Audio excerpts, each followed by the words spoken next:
Hello and welcome to Trial TV Live. I am the Squeegee of Justice. Thank you so much for joining us today as we are turning our attention to Courtney Clenney.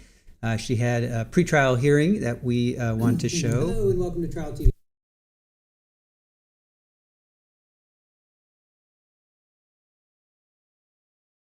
Okay, mic check. It's Friday.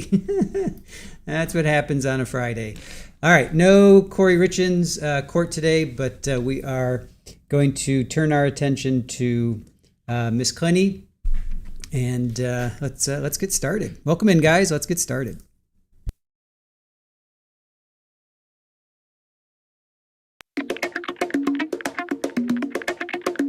Yeah, I was there when the fire started, 'cause I was the one who lit the match. My mind blown, mind fucked, I'm mining through the wreckage of what used to be my stuff, and now it's myself. I got $1 billion heart on a dollar store platter. I shouldn't blow my brains out here, just clean the place and that shit to splatter. I got $1 billion mind and a pocket full of butter. I wish I knew one honest way to tell you I'm a liar. 'Cause you only live once, then you only live twice. The devil gives me back rubs and his hands are cold as ice, making sweet love to a mermaid on a rock in paradise. Every now and then, you just gotta roll it out. Oh my God, what have I done? Got too high, I'm good as gone. Oh my God, what have I done? Got too high, licked by the sun. And I was there when the fire ended. Yeah, I was the one who put it out. A mindful, and mind you, I'm running in a minefield, wearing sneakers firefighters can't afford. I got $1 billion heart on a dollar store platter. I shouldn't blow my brains out here, just clean the place and that shit splatter. I got $1 billion mind, but my soul is in the closet. And you can mushroom cloud the world, but don't you dare reach for my wallet. 'Cause you only live once, then you only live twice. The devil gives me back rubs and his hands are cold as ice, making sweet love to a mermaid on a rock in paradise. Every now and then, you just gotta roll it out. Oh my God, what have I done? Got too high, I'm good as gone. Oh my God, what have I done? Got too high, licked by the sun. Oh my God, what have I done? Got too high, I'm good as gone. Oh my God, what have I done? Got too high, licked by the sun.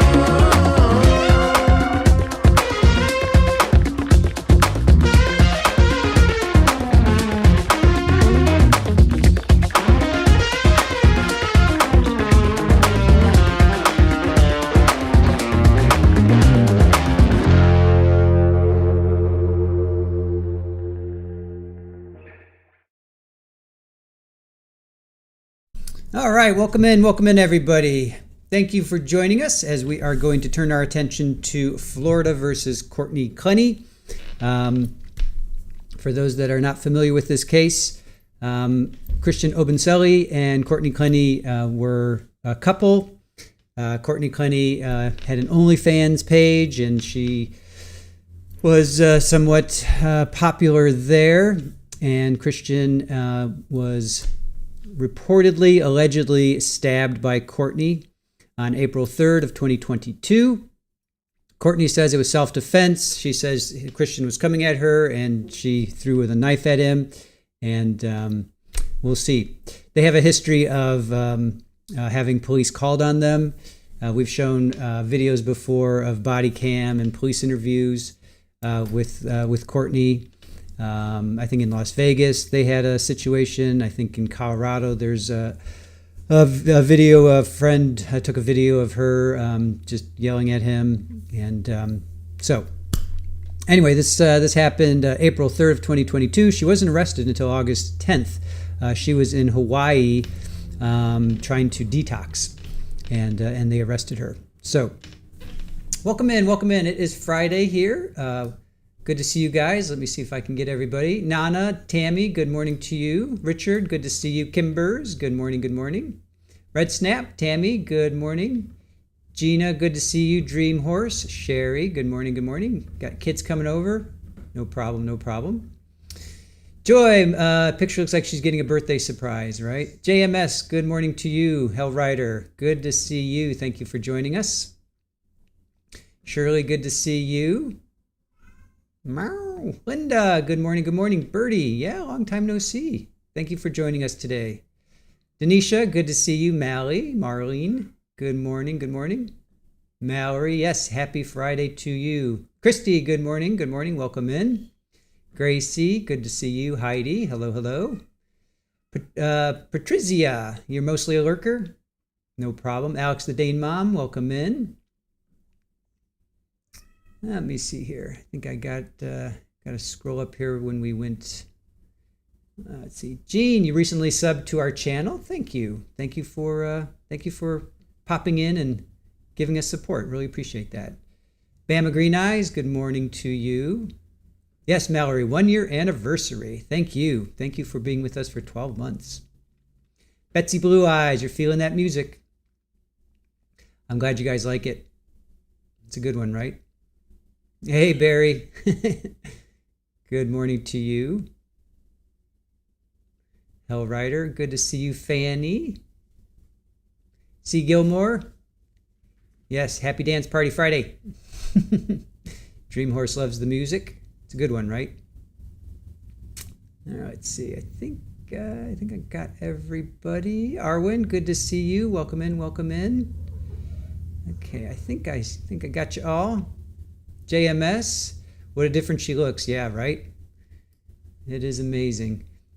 All right, actually, yeah.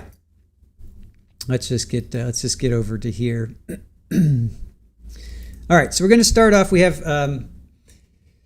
3 hearings to play for you: December 5th, December 18th, and February 22nd. And then we're going to take a break, and then we're going to have our recap with Claire.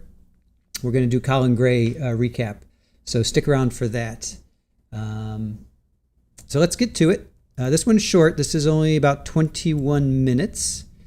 But let's. This is from December 5th. Let me just pull this up for you guys. This is a hearing from December 5th.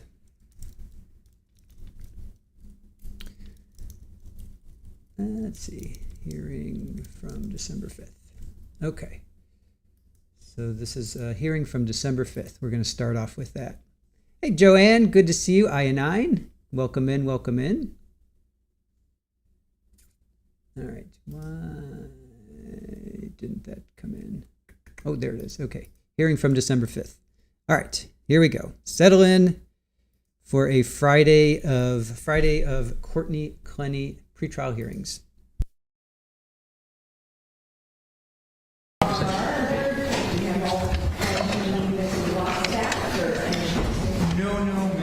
Is not officially on this case. She was on the computer case that was an old process. Yeah, okay, very good. All right, we're here now to address the state of Florida versus Courtney Clenney. We're discussing the assistant state on Adcock and attorney Andrew Grable, as well as Clenney, who is present in court. And I'll turn it over to the defense. Sure, Judge. Just to kind of update the court, we have pending a motion to dismiss. We have pending a motion for reconsideration of bond, which we filed a second amended motion recently. We have a motion for bill of particulars as to count 2 of the information. We have a motion to suppress surreptitious recordings. We have a motion to compel 404 evidence, and we have a motion to eliminate concerning the CGI that we've been working on. As of, no, you're good. As of this morning, the only one that has been responded to in writing, which was last night at I think roughly 7 p.m., was a response by the state, which I have not reviewed, the motion to dismiss. All other motions have not been responded to in writing at all, and my communication attempts with the state have fell on deaf ears until yesterday. I had not heard from them in probably about 30 days, despite repeated emails. I know Mr. Avalon was in a death penalty case and then out. I do understand that, and out for the holidays. But we need some hard dates for them to respond. Again, I know it appears Mr. Avalon may be in trial on Monday, depending on what the defendant ultimately decides. But you know, as we used to be called fungible to a certain extent. You know, there's multiple state attorneys that are on this case, and we need to get it moving. And again, you know, we've been asking for over 60 days. This is not subject to a motion, but we've been asking for over 60 days, and it's gone unresponded to. If they can just please have their VicWit update the addresses of all the civilian witnesses to make sure that, you know, in moving forward and serving them for depositions, that we're not chasing, you know, squirrels running around the country.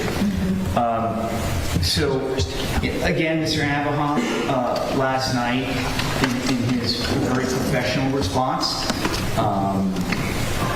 indicated that he's aware that these things need to get responded to, and he's doing, I guess, his best efforts to make that happen. But at this point, we're asking for some hard dates for the state to reply, and especially hearing date. I think the most paramount one in the defense's mind is the motion for reconsideration of bond. So I would ask, I'm asking for dates, response dates for all of these, but I would put that one in the forefront for him to have a sufficient amount of time to respond in writing and to set a hearing on that. Okay. Is that it before I turn it over to the state? I mean, I can't read my own handwriting, yeah. But let me get these out. Yeah, Judge, I mean, that's where we're at. Okay. So one thing I want to ask for, I'll let you just respond in whatever way you wish, is I would like to take the easier things first. To me, one of the easiest things that Mr. Pretrial mentioned was the addresses of the witnesses. Yes, Judge. What's the status of that? So, Judge, I can tell you that the most that they've done is to try and make telephonic contact with them. They being the victim witness. My victim witness counselors. So, and I apologize because we need to do more than just that, obviously. So I made a note for myself. As soon as I go back today, that's the first thing I'm going to tell them to do is confirm everybody's address one way or the other. Just so that I can get that to them hopefully by Monday. Well, and I'm going to put a deadline on that for the next Friday. So by next Friday the 12th, all listed witnesses, now certainly I know that discovery tends to be an evolving process, but if something new arises, then this wouldn't be applicable. But any witnesses who are already on the witness list, you must provide updated addresses to the defense by Friday the 12th. Yes, Judge. At 5 p.m. Now, do you intend to file responses in writing to the other defense motions other than the motions to dismiss that you already filed? Yes, Judge. So and not in any particular order, but I have a request or a question for the defense. One of their motions is to admit a CGI video. I have not seen this video. I'm not sure if it's been created yet. It's hard for me to object to it or even have an opinion on it if I don't know what it is. Okay, that's fair, Mr. Creative. Sure, Judge, it's a kind of a preliminary motion, limine addressed more so to the court as to the admissibility. Mr. Galisi was working on this, but we worked together. But it was more of a preliminary before we finalize anything with the CGI people. It's more of a base request with regard to the admissibility as a demonstrative aid versus evidence. It's not, obviously it's evidence-based, but it's Your really... intention would be for it to be a demonstrative. Correct. Yeah, okay. Right. Yeah. There's changes in how the law applies. I don't think it's admissible, Yeah. but it's definitely demonstrative. So it's kind of a pretrial. That's why we named it motion limiting. We don't have a video. It's not complete. They've been working on it, but we just, before we go ahead and finalize the video, and obviously that's the court's ruling on this pending motion limiting could change depending on, obviously, the expert witness testimony that would be presented. But we want to have kind of a direction before we go through the expenses of finalizing the actual video itself. So I guess what I would want to have happen is if you have like a general idea or an example of something that has been created in some other similar litigation. Yeah, no, absolutely, Judge. The company, and I'm sorry to cut you. Yeah, no, that's because I would need to say, okay, what do we even... Sure. There in front of you. The company is 3D Forensics. They have a 100% admissibility rate as far as being able to show they've never been denied. And we have samples of what they've done and the resume of the engineers that developed this technology and whatnot. So yes, we have all of that we can provide. I think that would be okay. Certainly helpful, Judge, but the hard part about it is this comes down, especially for demonstrative purposes, a decision by the court. And it'll come down to the prejudicial effect of what this video actually shows. So, So in general terms, if you provided an example of something that had been used in a similar litigation, which I'm sure, you didn't just come up with this out of thin air. Obviously, this exists, right? So I would need to see that type of an example. Then I think you would have to explain to both Mr. Aguilar and the court how you see and envision that playing out in reference to Ms. Clenney's case. Sure. That way then I could rule on a legal matter to say, okay, so yes, no, or a different route, and then create the actual video for a final ruling at some point. Right, absolutely. I think it's going to be subject to a final ruling and testimony by the experts as far as how the court's going to rule on that. But yeah, Judge, they've done everything from the civil litigation, reenactment, vehicle collisions for personal injury cases to police shootings. It's all based on video and then being able to get measurable points of reference, and then they do their fancy engineering stuff to it. Which is what the problem could be, right? The fancy engineering. Well, what this is, which is why this is, well, it's not different, but they use the raw data from the Faro scans that were done at the apartment to produce the scene. Got it. So that part clearly can't be contested. I'm sorry, I didn't speak over you. That's okay. We're way far ahead of ourselves at this point. Sure. I think that I won't require necessarily the state to compile a response unless we were able to provide some sort of examples of how this would play out. So that one, We can that take to me that. is, that's way in the not distant future, but in the future. Yes. What about the motion for reconsideration of bond, which I agree with Mr. Prieto would probably be something we could do as a threshold matter? Are you going to file a response? I am, Judge. That's the next one I'm going to work on. So this is a third request of the defense for a bond. First, was the Arthur hearing. Then there was another hearing for reconsideration based off of a medical examiner listed as well as an eye-throwing expert. And now there is a secondary witness, which has not been listed yet, is the grounds for this one. So the only issue with my response is they have provided this person's report. I don't know if they intend to list this person or intend to actually use them, but I do need to depose them. So it's hard to say, outside of just writing off of their report, what it is that I would respond to. So. Mr. Prieto? Yeah, Judge, I don't see why the state would need to depose this expert witness. It's an expert medical examiner from Hillsborough County that in the collateral civil case testified to matters pertinent to basically arguments that were made at the Arthur hearing by the state. The state argued at the Arthur hearing, quite honestly, and it wasn't Mr. Abahoff, but a timeline where in the state's mind, right, as charging this as a manslaughter, the depraved mind, charges a second, right, the depraved mind aspect of which was the third element of what the state has to prove for answer. They claimed that Ms. Clenney allowed the alleged victim in this case to bleed out basically 13 to 14 minutes prior to calling 911. This expert, the defense's argument was no, she called 911 right away. The phone records show, right, that she called 911 at this. Anyway, I'm getting into the minutiae. Is there a transcript of the testimony that this witness gave at a prior proceeding? There is in the collateral civil matter. Okay. There absolutely is. And is that something that you could provide to the state? It would cost me an arm and a leg, but sure, I could order his deposition.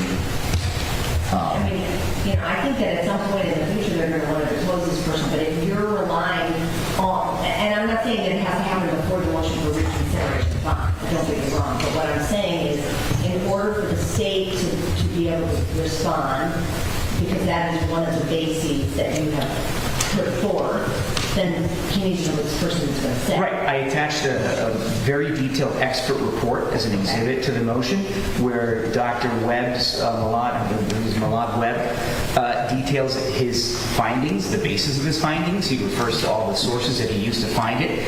All those opinions are contained in that expert report. Okay. So that's been provided to the state. All right. How long do you need to file a response? So again, Judge, so it depends on this trial. If this trial goes on Monday, I anticipate the trial will be finished Thursday or Friday. We have a probation hearing that I don't think is going to go on Friday. It should plea out. So in theory, I can start working on this either Friday or the following Monday. Okay. But I need to depose him. If I am provided this deposition, I don't need to depose him. I know what he's going to testify to. So the problem is a report is going to be a summary of what this person believes in. I'm not going to have that. I'm not going to delay it for a deposition for you to be able to respond. I think you can respond when you have to. Okay. And Judge, I did speak to Mr. Abahoff, and I told him, look, the gist of the report, and obviously look at yourself. This medical examiner determines, based on his review of an expert, I believe qualifies as an expert, but he says that the injury occurred more likely than not, to his degree of medical certainty, that Ms. Clenney called 911 immediately after the injury. Okay. Let me ask you this, Mr. Mayor. When you talk about the fact that you want to prioritize the motion for reconsideration of bond, which I agree, is that something that you are asking this court to do before we take a 2-week break during the holidays? In other words, does that have to happen before the 19th of December, or could it happen the week of January 5th? Judge, I have to defer to the court, and Mr. Abahoff is entitled to respond, so I'll defer to the court and the state on this. I mean, but obviously, there's a long history here of delay for a lot of reasons. I'm talking for scheduling purposes, because I will make myself available on the earliest date possible. Okay. If we can set it for the 19th, Judge. The 18th. I have literally said everything in this division for the 19th, and we're also supposed to host a little gathering for the staff after calendar. So why don't we do the 18th? Okay. I want your response done by the 16th at 5 p.m. And we will set the motion for reconsideration on 12/18. Let me just take a look and make sure that that's not going to be problematic.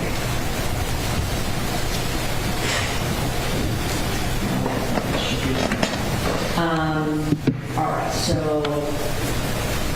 what about the motion for bill of particulars? Does the state have a response on that? By that 16th, Okay. well, the 16th, that one will be either handled or responded to. Okay, bill of particulars by 12/16 at 5 p.m. All right, and the motion to suppress. So, Judge, this was previously litigated before the Arthur hearing, specifically only to the Arthur hearing. There was motions filed by the defense, the motion filed by the state. The defense's motion is very similar. I don't think it contains too many differences. I do intend to respond to it, but based off of the items that I think are taking precedent, I would ask that this be rolled over to the new year, and I'd be allowed to respond by maybe that first week of January. I have no problem with that, Judge. I would just alert the state that this is an amended motion to suppress. We previously withdrew the motion to suppress simply because, although it's filed under a different rule of procedure, anyway, long story short is we amended it to specify the exact files as were provided to us in discovery that we're seeking to suppress so that they have them. And I would just urge this prosecutor, because his prior colleague filed a response, made certain arguments. I would just ask this prosecutor to review those and see if he wants to adopt those in his response. I'm sure he will. So the motion to suppress response will be due by January 9th at 5 p.m. And what about the 404?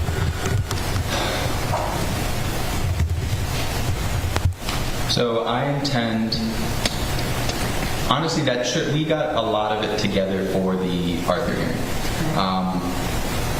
There was one incident we were made aware of that occurred in Colorado. After the fact, we became aware of it. So it's going to take me not too much time to be able to put that together. The more important thing, though, Judge, is I don't want to list these incidents without actually having witnesses that will be available or I know I'll be able to produce. So that's the amount of time I'm going to need. It's going to be more so collecting those witnesses. So I would request probably the middle of January for that. Any objections to that, Mr. Bateman? I would just ask that the state make their best efforts, because the designation of the 404 really impacts the manner in which we take their depositions. So now this is going to push those 404B witnesses. Actually, I think in the state's 404A, but it's going to now push us into February at the earliest.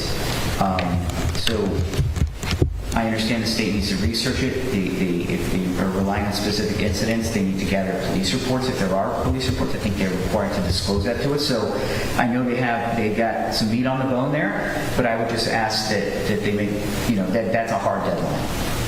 January 16th, 5 p.m. And that's the witnesses, designating the witnesses plus any documentary evidence that they're required to provide under the rule. That's correct.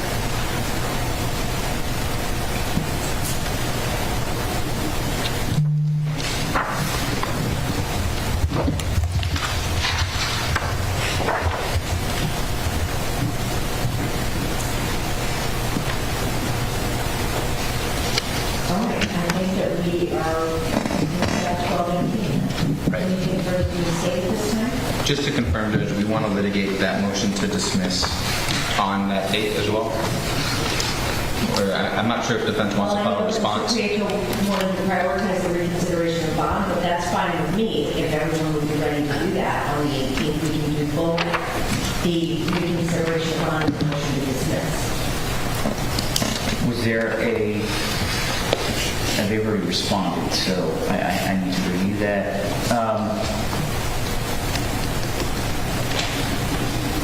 Do you think the court...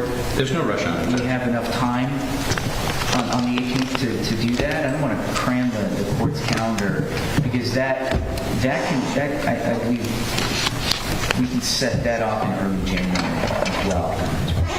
Or the 18th. I mean, I'll be ready. I think the state's ready. We'll be ready. What are we talking about? A couple hours? I think at the most. Well, Judge, the better question is going to be whether or not an evidentiary hearing is needed. I think Right. it's just argument. So I think, especially for the... Yeah, let's do both. And on the 18th. Okay. And then obviously you might make a ruling on the dismissal part, but... Right, I understand. And as far as evidentiary-wise, there's already record evidence in the collateral proceeding that is sworn to testimony, and that was provided to the state. I'm going to provide a copy to the court. Yeah, no, I'll put together a binder for the judge. But yeah, I think that's right, and I don't. If I foresee some type of other live testimony being needed, we'll let everyone know. Okay. Anything further, Mr. Adams? No, Judge. I think that's it, Judge. Very good. I have a meeting that I need Yep, to check. absolutely. Thank you all. You got it, Judge. Very Take good. care. You too. Good weekend. We're in recess. All right, so that motion, or that hearing, I should say, was mostly just to set dates for motions to be filed. And so now this next one is an hour and a half. This one is actually going to be, they're going to be talking a lot about everything that they were talking about on the 5th of December. Now this is December 18th.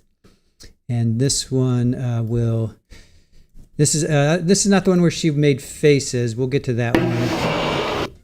The one where she makes faces is February 22nd. That was just a few weeks ago.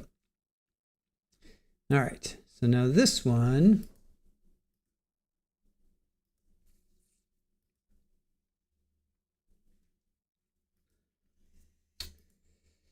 All right.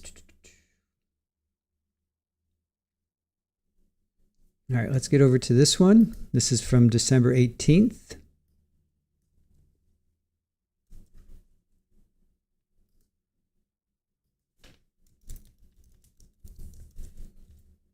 All right, let me repin this. All right. Skrubnik, good to see you. How are you? Good morning, good morning. All right, so this is from December 18th. She was, this is if trying to get out of, I think it was a bond hearing among other things. There's a bunch of things that they discussed in this. So this is an hour and a half long. So.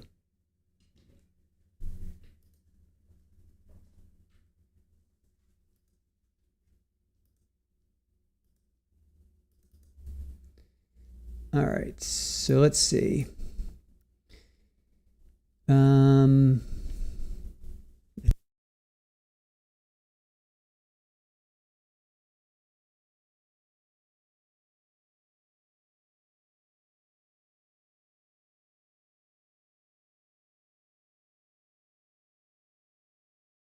Good morning. Frank Bailey on behalf of Ms. Clenney. This is the defense's motion to dismiss based upon the Youngblood case and Brady. I know the court's intuition, I think the court had an issue with something of this nature maybe a year ago, so I know the court knows the case law very well. I'm not going to beat a dead horse as to what the standards necessarily are, but under Youngblood, we have to show the destruction of evidence, whether it was exculpatory, and if not exculpatory, whether it would be useful to the defense. And if it was just useful to the defense, then the court has to conduct an analysis into whether or not the state acted in bad faith. In this particular case, there is a collateral proceeding that has been taken, that has been lingering in the civil division for quite some time. In that particular case, the plaintiff and other defendants in that matter have been conducting discovery, and during one of the discovery depositions of I always want to say Danny, I think it's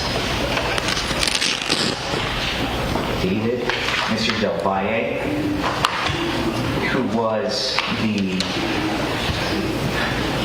the residence liaison and managed the spa at the One Paraiso condominium where Ms. Clenney resided with Mr. Obumseli. He was familiar with the two of them, and he was actually the first one, and this is clear in video provided by the state in their discovery. There's elevator video that shows Mr. Del Valle entering Ms. Clenney's apartment prior to the arrival of the police, where he encounters Ms. Clenney holding on to Christian Obumseli begging for help. This is after she had called 911. The dogs run out of the apartment. They are covered in blood. And Mr. Del Valle is seen with another security guard, Miss Ormeal, entering the apartment. Miss Ormeal never entered the apartment, but Mr. Del Valle is shown entering the apartment. And during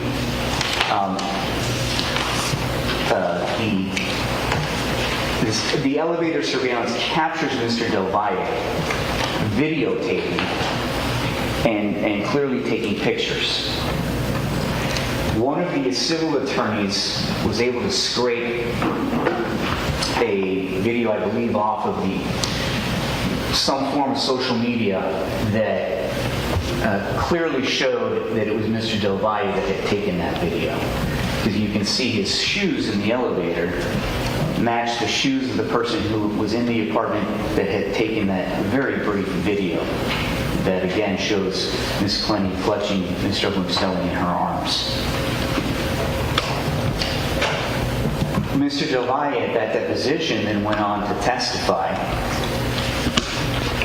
When confronted with, well, we found this one video, where's the rest of it? Because other surveillance video provided by the state shows him snapping away and videotaping as fire rescue is stumbling around trying to get Mr. Obumseli out of the apartment. So, Mr. Del Valle then testifies, well, an officer told me and stood over me and made sure I deleted all my photos and videos. Clearly one of them survived. It was on social media. How exactly that happened, Mr. Del Valle denied circulating that, but that's what we have. We have surveillance video provided by the state of Florida that shows Mr. Del Valle taking all these photos. And actually Mr. Del Valle testified that nobody from the state ever spoke to him. They never did a pre-file with Mr. Del Valle, despite them having possession of surveillance video showing him taking this video. Right? What they should have done is, hey, Mr. Del Valle, come to the state attorney's office, right, which is the procedure. We need to do a pre-file with you. He was the first one to enter the apartment minutes before law enforcement. They had possession of the surveillance video that shows him videotaping and taking pictures, because that was provided to us on September 3rd of 2022. And they never, that deposition, forget the date, but that deposition was taken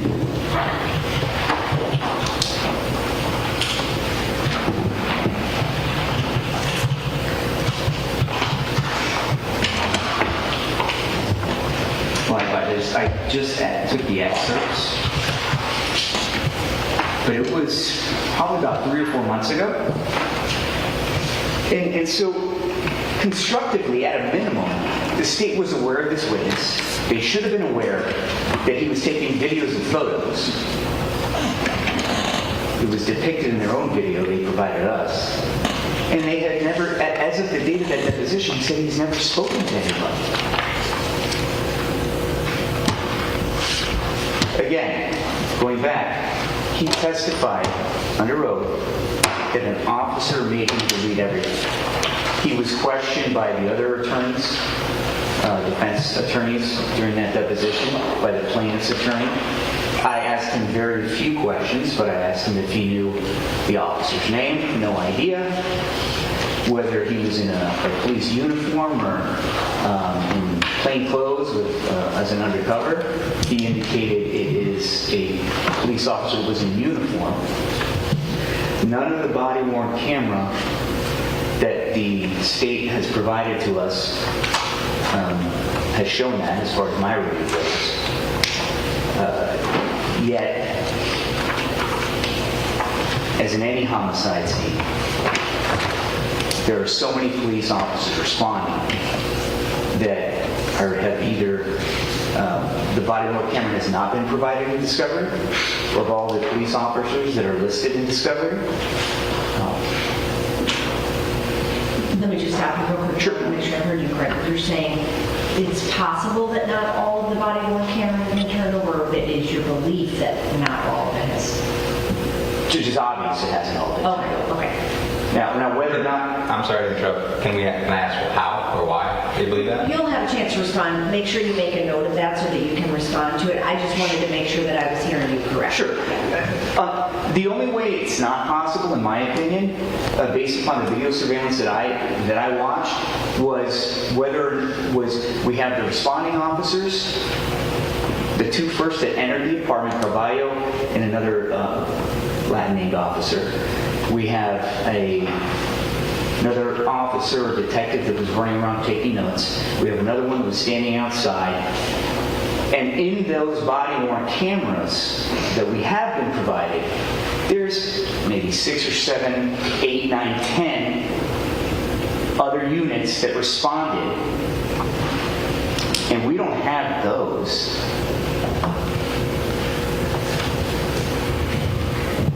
So, that needs to be investigated by the state as to what other body-worn camera, because they're saying, well, there's no evidence this occurred, that Mr. Del Valle was standing there and an officer deleted it. I don't know what motivation Mr. Del Valle would have to fabricate that. So, as in any crime scene, there's so many officers running around that whether they had their body-worn camera on or not, I can't say for certain. But there's clearly officers that responded, and I'm going off of what Mr. Del Valle said, that it was an officer in uniform. There's definitely a body-worn camera, if it was on, of officers that have not been either listed or have been listed but no body-worn camera has been turned over. So, regardless, going back, the state should have been aware of this because it was depicted in the videos they provided. They never spoke to Mr. Del Valle. On Mr. Del Valle's testimony under oath, he testified that an officer told him to delete it. It's so clearly, and it's in my motion, Judge, we're not saying this is materially exculpatory. I can't say that. We cannot allege that. And the standard for whether it's potentially useful, sure, it's potentially useful. It would have shown the scene untainted, so to speak, by the fire rescue personnel, the officers that responded. It would have shown the pristine, quote-unquote, crime scene. So the burden to say that it's potentially useful is there. I believe it's there. So the more difficult part is what Mr. Abhoff says in his response was their bad faith. An officer's training, at a minimum, would clearly be don't destroy photographs and video of a crime scene that was taken before you even got there. I mean, that's textbook police training 101. The second part that I think shows bad faith, and again, so the standard thing what Mr. Abhoff says is, if it's just negligent, that's not bad faith. But an officer who's trained to preserve evidence, this is not just an oversight, this is not just negligence. It's an intentional act committed by an officer who, yes, is unknown to me at this time. But this is intent to destroy evidence, which would be potentially criminal, quite honestly. It shows bad faith on the part of law enforcement and the government. In combination with the state never taking any action to conduct a pre-trial conference with one of, I believe, the most essential witnesses in their case, the person who entered the apartment before the police even arrived, who is clearly on the surveillance video provided by the state, taking photographs and evidence in the form of videos and photos. So that combination of things, I think, gets us past the potential, well, it's potentially useful, and then that puts us in the category of the government acting in bad faith. So yes, dismissal is one of the most onerous actions the court can take.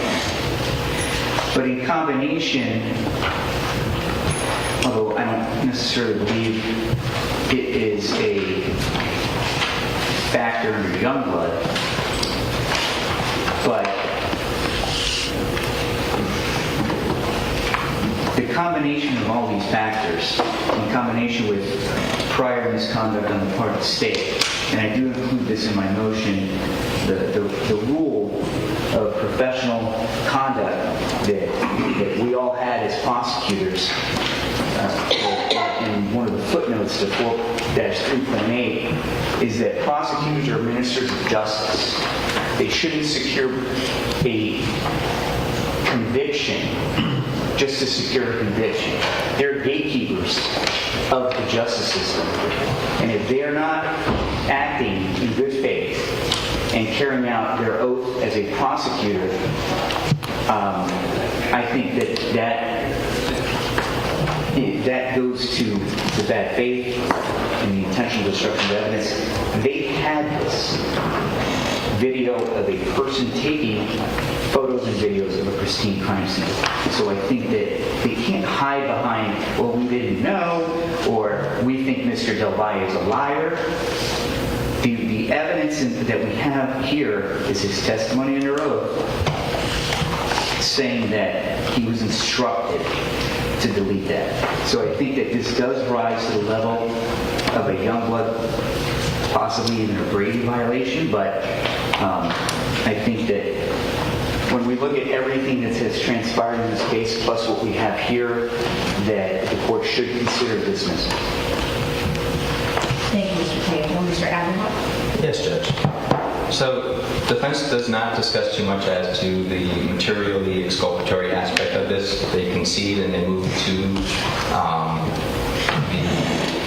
the second standard of this. The problem with moving past this would be that you have to look at whether or not, when you're deciding whether something's material exculpatory, whether other items exist that would cover this. So there is that testimony, and it's clear it is not material exculpatory. But more so than that, not only does this testimony exist, but that video that the defense discussed also exists. It shows this person, Del Valle, coming into the apartment. It shows the victim in the arms of the defendant. It shows everything that the defense wants to be able to use. So the problem with what defense is saying here today is they had an opportunity to cross-examine, to depose this individual, and that's where all of this comes to light. He has shown this video and does not make any indication that there are other videos. He does not say that there's anything other than this video that is what is depicted. What is clear, though, is that in this deposition, he says that he is taking pictures with an officer standing by. And what all of the video that's been provided to the defense that is a part of this case, the only time that officers are standing by is after the victim has been taken out and is transported to the hospital. So it would have been pictures that are depicted in CSI photographs, crime scene photographs. At that time, that's when it's alleged that this officer, who has not been identified, has never been identified, comes to him and says, hey, you need to take this off your phone. Mr. Del Valle, and what is ignored by defense, is he's also asked, well, why is it that we're hearing about you showing these items to someone in valet a year before your deposition or a year after the incident? So that's why the state, in their motion or in their response, calls into question the credibility of this person. Because he does have incentive, because he's being called out for doing things he is not supposed to do and being in possession of these items after the fact. He then says, when asked, well, do you still have these items? He said he got rid of the phone. And a major component of this analysis is the actions attributable to law enforcement or the government versus a private citizen. And Mr. Del Valle has made clear that he had himself, by getting rid of his phone, has gotten rid of these items. So what the defense wants to attribute to the government, they can't. They can't. They can't say here today any aspect of the actions of that officer, even if taken as true, for purposes of this hearing, were in bad faith. We're nothing more than his job of securing a scene. All they put forth before this report is Mr. Del Valle's deposition, and in there's 0 aspects to the mental status of this officer or why things are done. When it comes to conducting pre-files, again, outside of the state talking to people, trying to collect evidence, there is no, and the case itself is, I mean, it's I have it here. It's Youngblood itself.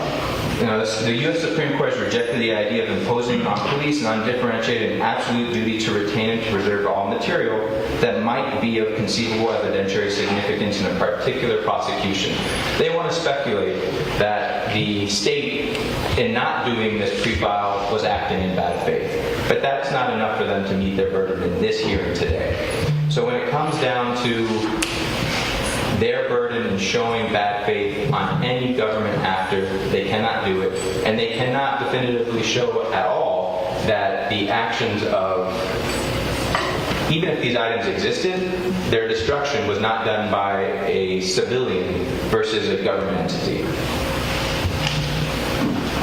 Anything further from the state? No, you're not. I'll hear a response. Judge, the state's response is fatal in certain aspects. Their own video surveillance. So they're saying, oh, Mr. Del Valle said the police were next to him the entire time while he's taking the videos. That is false. Well, Mr. Del Valle may have said that, but video surveillance provided by the state indicates that is 100% false. There's a camera on the elevator that shows the dogs running out, Mr. Del Valle entering the apartment. And later on in that video, yes, there's a surveillance video of him photographing and videotaping fire rescue as they are trying to get out of the apartment with Obumseli in tow. They had to get a sheet. He's a very big man.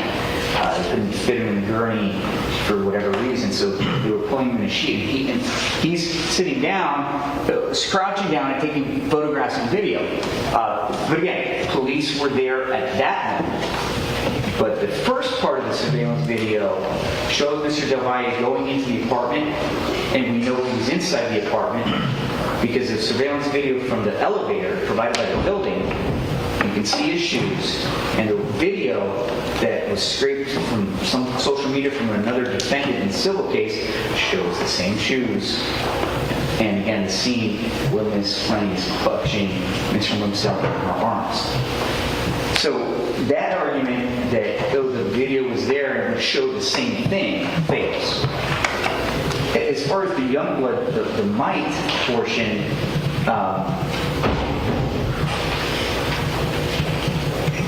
again, Mr. Randall talking about the pre-file procedure. I can't think of any more important witness than the first person on scene, prior law enforcement, who was taking video and photographs.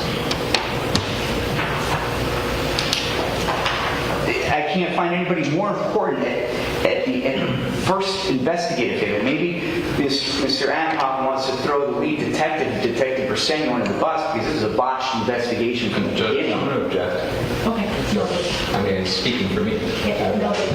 But Detective Briseno, apparently in any reports, I didn't interview him or provide it to the state, so maybe that kind of lets him off the hook to a certain extent. But then the state being in possession and having knowledge that Mr. Del Valle was the first one there, clear that had to have been reported to them.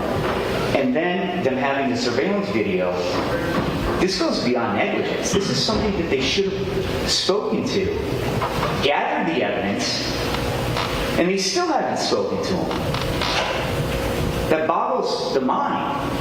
So this isn't just negligence. Some form of bad faith has to be inferred here when they've had the opportunity to get this evidence, which now who knows where it is, whether it exists or not, and they did nothing. Except destroy it, according to Mr. Del Valle's testimony, the police ordered him to destroy it. So I believe that based on all the totality of what occurred here, specifically with this potentially useful evidence for the defense, rises to a young blood violation that would allow the court to dismiss. Thank you, Mr. Pretrial. Now let's go ahead and proceed with the motion for reconsideration of bond. I'll hear from the defense. Yeah, if I could just have 1 minute, Judge. Do you want to take a break? We have before the court defendant Courtney Clenney's second amended motion for reconsideration of bond. And I'll just start out noting the court's concerns. I believe when we filed this court is not sitting in an appellate capacity as to Judge Cruz's rulings. We recognize that, and we're not asking the court to view this as some type of appellate procedure, questioning Judge Cruz's prior rulings. But what we do have, I believe, is significant new evidence.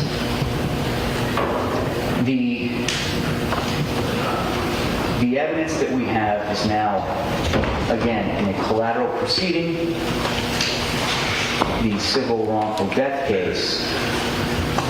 One of the co-defendants, first served in one Paraiso Condominium Association, hired Dr. Malad Webb to review all the pertinent findings by the medical examiner. In this case, they hired Dr. Webb to review the video evidence in this case that shows the condition of Mr. Obumseli upon the arrival of the police. He had also reviewed a snippet of the video taken by Mr. Del Valle, which, by the way, this kind of comes to play with my prior motion, but that video snippet is about 3 seconds long. That's all that was able to be scraped. But Dr. Webb viewed that. In fact, Dr. Webb's expert report is attached to the motion. So he lists in his table of contents, at the end, starting on page 16, he lists everything that he reviewed in this case. I'm not going to read it all because it is lengthy, but the court can review that later. Again, this report was provided to the state. The poignant findings. Well, let me give the court a little context, which it's in the written motion, but I'll try to be brief because I know you're on it. So, at the Arthur hearing, the state, when providing the evidence that they thought was useful to the court in finding proof evident presumption great to second-degree murder, presented evidence that they thought was, quite honestly, I don't know what the other prosecutor was thinking, but there's evidence that Ms. Clenney was on the phone with her mother at the time of the injury in this case. The 911 call made by Ms. Clenney at 4:57 p.m. was immediately after she hung up with her mother. There were 2 calls to her mother. The exact times I don't remember, but I believe it was 4. It was the first phone call of 6 minutes. We believe the call dropped.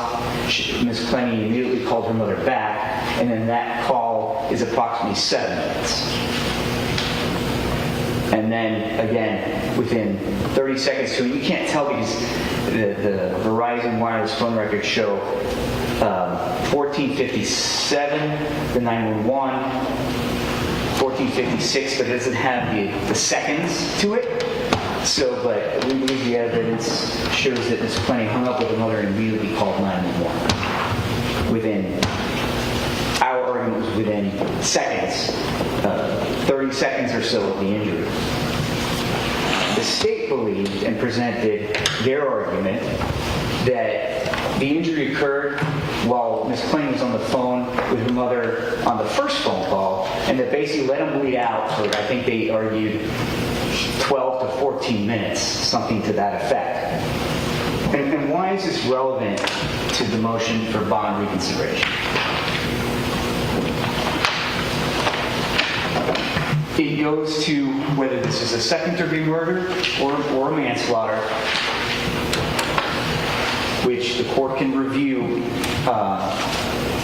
with this new evidence, the proof, evidence, presumption, great aspect of Arthur.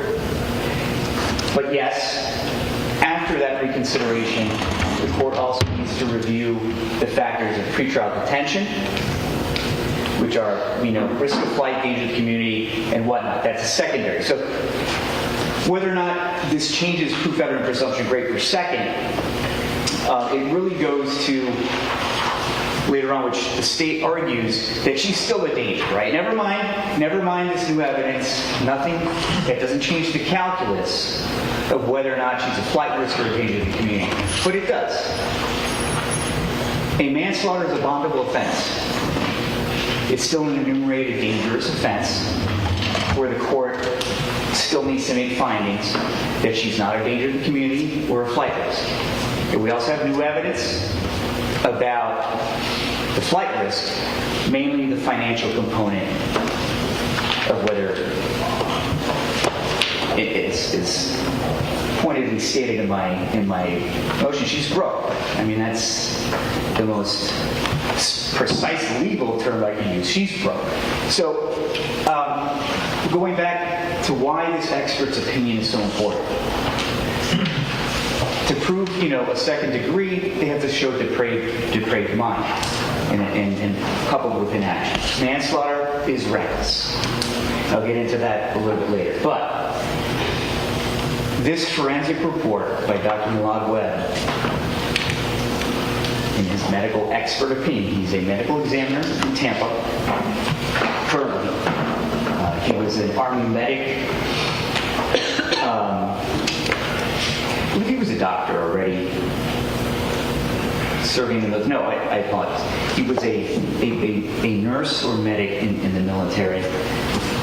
He's treated injuries to the subclavian artery previously, his experience with these. So he has experience with the precise injury that occurred in this particular case. Dr. Webb, through his medical expertise, was able to calculate the blood flow of the quantity or volume of blood that goes and travels through the subclavian artery.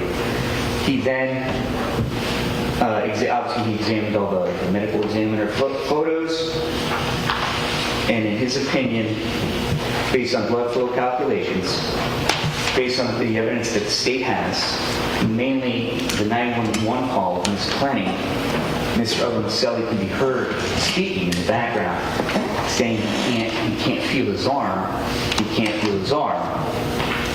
Coupled with the video taken at the scene and the condition of Mr. Obumseli at the time of the arrival of the police, he's able to extrapolate a percent of the volume of blood loss that had occurred. And in his expert opinion, he says the injury occurred between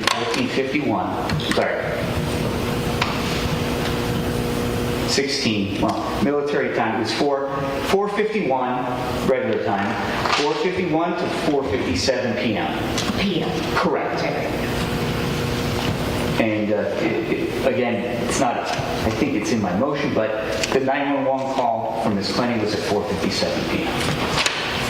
So, reviewing everything that the doctor reviewed, his opinion is 4:51 to 4:57 p.m. the injury occurred, but it's more likely that it occurred within seconds or at 1 minute of the 911 call.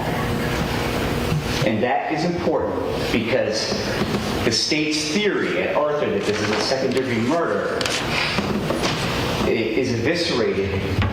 I mean, that would show anybody who lets somebody bleed out for 14 minutes before they call 911 Like, the actions, that shows a depraved mind. What this shows with this new expert evidence is that, at best, this was reckless conduct, and Ms. Clenney called 911 right away, trying to save Mr. Obumseli's life. Right? We also know he was in her arm, and she's trying to stop the bleeding, which is why she was covered in blood. So this changes the calculus of this being a second versus a manslaughter, and that is supported now by reliably scientific evidence. So the state, and again, we understand this court is not sitting in an appellate capacity, but this court can't just say, I'm only focusing on this new evidence. The court still needs to see the entire picture, which is why there's all the information that Judge Cruz did have, but it is contained in our motion, because the court has to make a finding on whether granting or denying bond based on everything, not just this new evidence. So all that background is there. Again, we have, which was partially presented to Judge Cruz, the world's most renowned bad spouse syndrome expert, Dr. Lenore Walker. We have the knife throwing expert showing that the knife can be thrown. There's all these factors that change the calculus of Ms. Clenney's innocence, or, again, at best, never mind the self-defense. This new evidence shows that this is a manslaughter. Obviously, again, subject to the statutes and 3.131's factors that the court has to consider: risk of flight, danger to the community. So talking about that, the state has doubled down in their response, saying that Ms. Courtney has violated previous court conditions because she had a DUI in Texas and traveled to Nevada. But the state is ignoring the affidavit of Gene Antis, who was Ms. Clenney's attorney in Austin, who gave us an affidavit for the initial ARPA hearing, going through his representation of Ms. Clenney and opining and stating under oath there was no conditions of her bond that restricted her travel. She did not violate a court condition. There was one time when actually Ms. Clenney was on the way to enter a plea on her DUI with Mr. Antis, where Mr. Antis met with her in the hallway of the courthouse and determined that she was extremely inebriated and that there was no way she could enter a plea, a willing, knowing, and voluntary plea. And so she did not present herself to the court. But he then moved to have her sentencing reset after she did not appear. And that's all in his affidavit. So, and I believe it's in one of the last paragraphs, it's clear as day, he says, Ms. Clenney did not violate any conditions other than discussing the inebriation that he thought she could not proceed. So, that is, again, not factual the way the state retorts to her failure to appear or abide by prior conditions. So,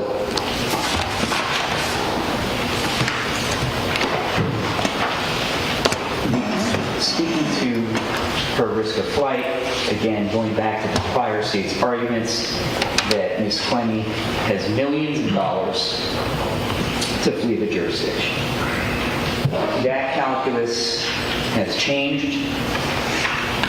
The state, again, tries to rely on a transfer of just over $1 million, I believe it was, that Mr. Clenney, Courtney's father, initiated The state liked to classify that, and this is the motion for another day, but in an affidavit for a warrant, they claim that that transfer was some type of fraudulent transfer to hide funds. But if the state would take off their prosecutorial blinders, it's nothing more than a father securing his daughter's finances so he can manage her finances while she's sitting here in handcuffs in an orange jumpsuit. And Mr. Clenney is happy to go under oath and explain to this court that Ms. Clenney has nothing. And it's been a hardship not just on her, on Ms. Clenney obviously, but on her family.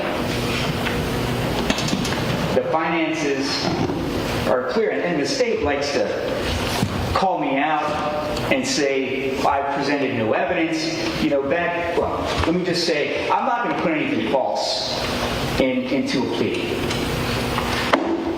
And the state says I have no evidence. Well, last night, I have, what I could gather between last night and this morning, I have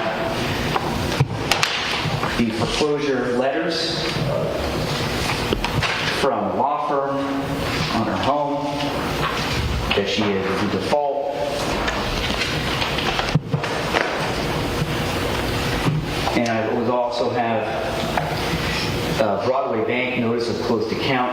She actually has a negative balance of $310.26 that they were kind enough to charge off, so at least she doesn't owe those $300 for that. Her notice of closed account. And again, Mr. Clenney is happy to discuss.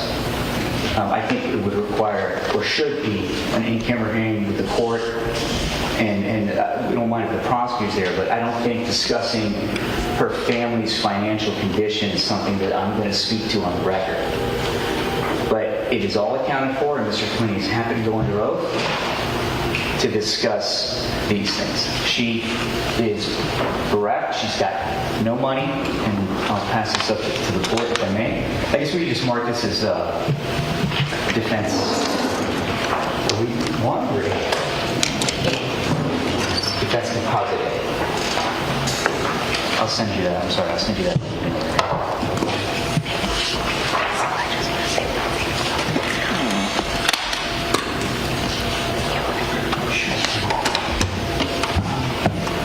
Defense Exhibit A1, marker identification, will become Defense Exhibit A.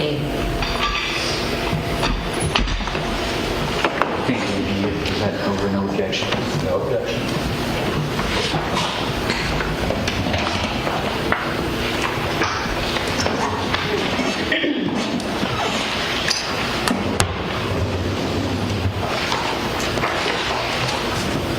So, Judge, obviously, look, this is not a narcotics case. This is not a fraud case where the source of funds and where did the funds go are kind of Pete's judicial antennae or prosecutor's antennae when there's transfers between accounts. But again, the transfers were solely for the family to be able to manage their finances, which are depleted completely on attorney's fees. The family had to pay her mortgage for the last 3.5 years, which caused a great financial burden on the family. It is now in foreclosure. There's actually a potential for a deficiency judgment against Ms. Clenney. She has no funds, which goes to the court's analysis of risk of flight. Obviously, they can support themselves. And the state, at I think several hearings, has made the argument that Ms. Clenney can fly to, let's say, Morocco, a non-extradition country, and start up her OnlyFans page again and make millions. That's just, I find that to not pass the lab test. Ms. Clenney has all her family in Texas, the ties community, and again, there's no funds for Ms. Clenney to go anywhere. So the new information that the court needs to reevaluate her risk of flight is met. There's new evidence that the court can evaluate.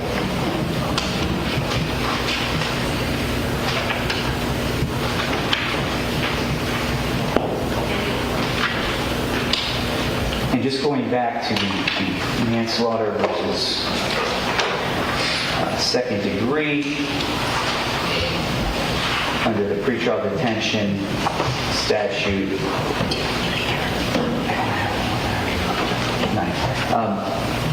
The state can't present evidence sufficient to meet the standard for second degree, but they at a minimum it's manslaughter. So the argument by the defense,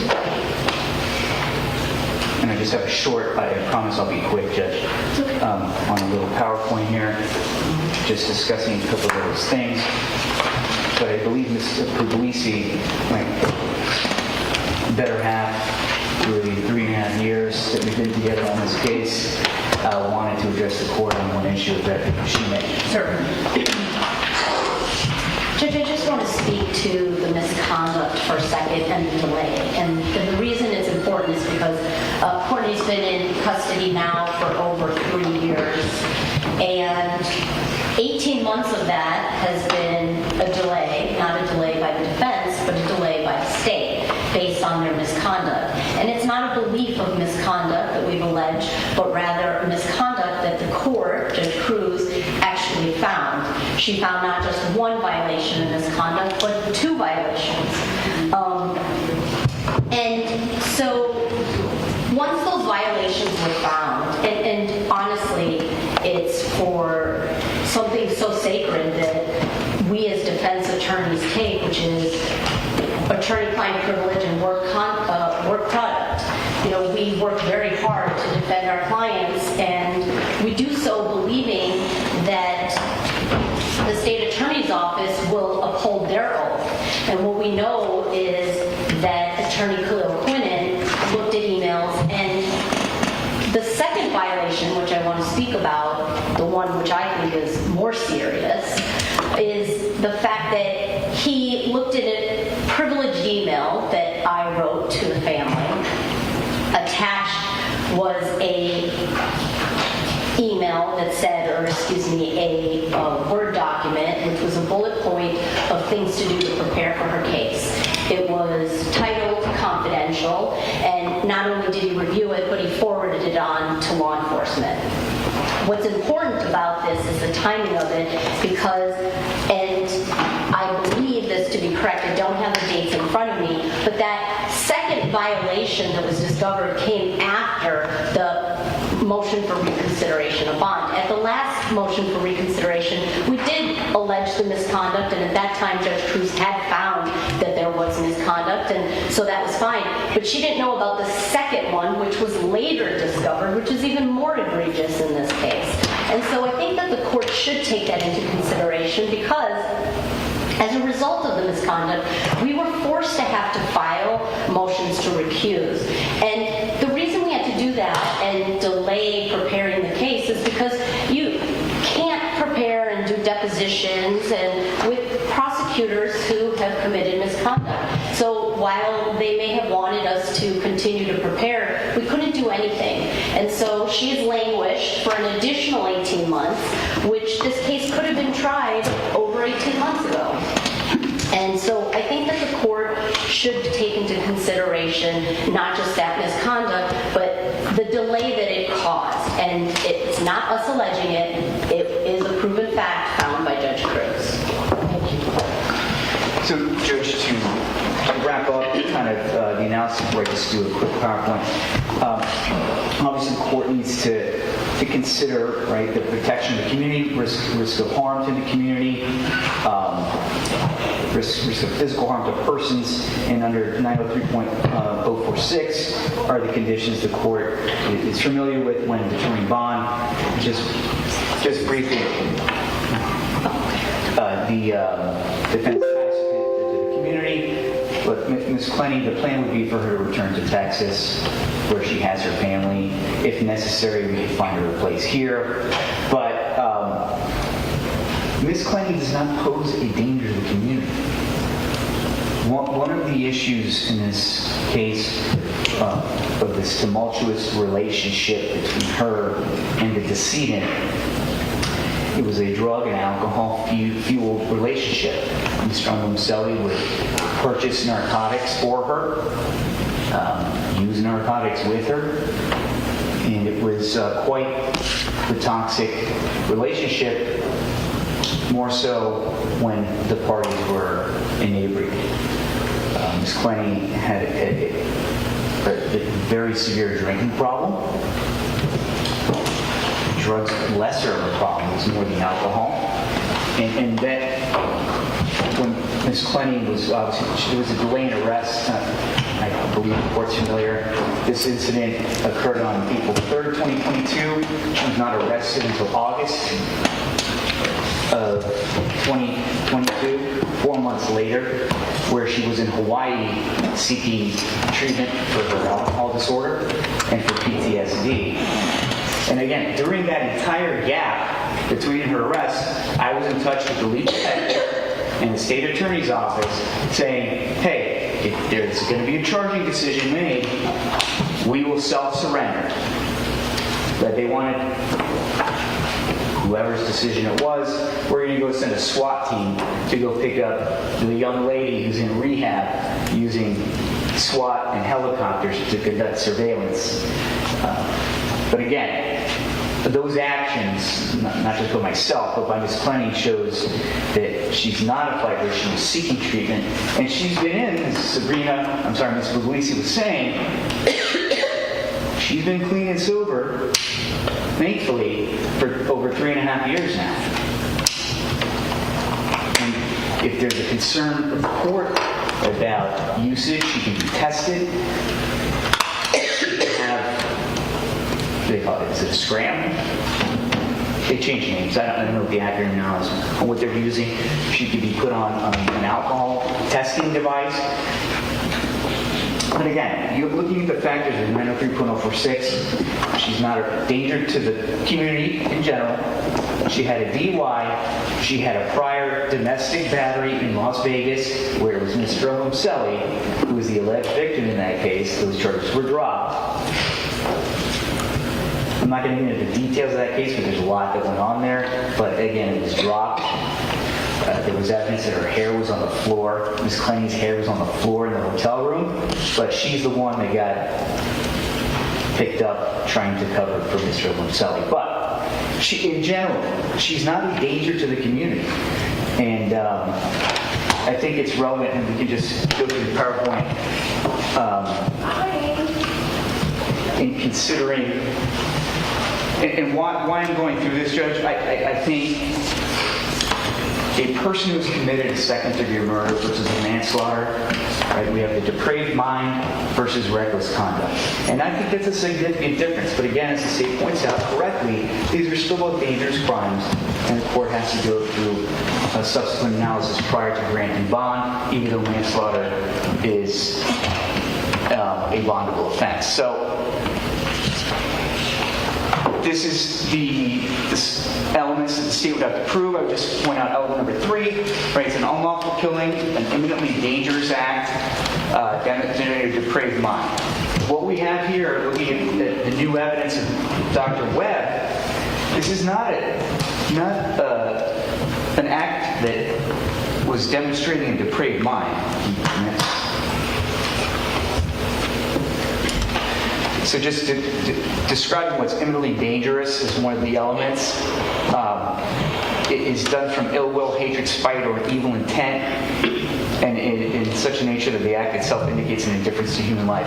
And throwing a knife, at best, again, never minding self-defense, throwing a knife, I think, could be considered a reckless conduct, which would be a manslaughter.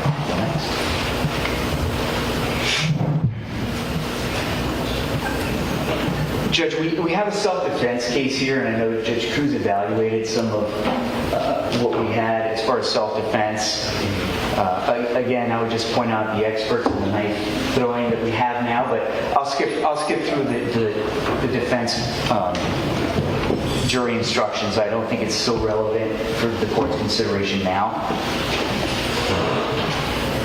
So Antoine versus State, and this is case law interpreting, and I think these were dismissals or JOAs, where the court found, again, in Antoine versus State, 138 SO3D 1064, that extreme recklessness or an impulsive overreaction to an attack or injury is itself insufficient to support a second-degree murder. So if we have Ms. Clenney throwing a knife, or there's an altercation with Mr. Obumseli, who in her statement testified to the police that he was crouching down in a manner where he's about to launch himself toward her as he had done previously in the lobby of the One Paraiso, it was an attack. And yes, throwing a knife, could it be considered an impulsive overreaction?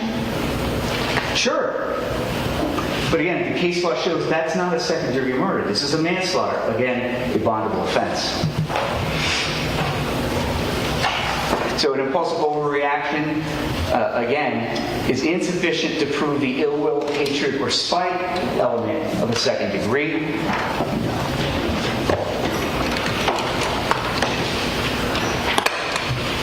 Do that. This is fun. Next, we can, again, all these cases are interpreting second degree versus manslaughter. Again, overreaction, not a second degree, it's a manslaughter. Again, the elements they would have to prove for manslaughter: she intentionally committed an act, occurred the act, and the death was caused by the culpable negligence or recklessness of Ms. Clenney. Again, absent self-defense, this case is a manslaughter. Again, this is Manini versus Gillum, 477 SO2D 1015. This was, I believe, the judge removed the fact from the jury and only gave him the option of the lesser, if my memory corrects. But I can send all this to the court and I'll CC the state. Again, going to the flight risk, she has extreme ties in Texas. Again, she was aware of the pending investigation. We were in contact with the government. She was getting treatment, as you can see here in the letter, where she was seeking treatment already. I believe this was in Hawaii, correct? So, and her financial status has changed, and it's done a complete flip-flop of where she was prior to the arrest. She will continue receiving treatment if she is released. That would be a condition of her release.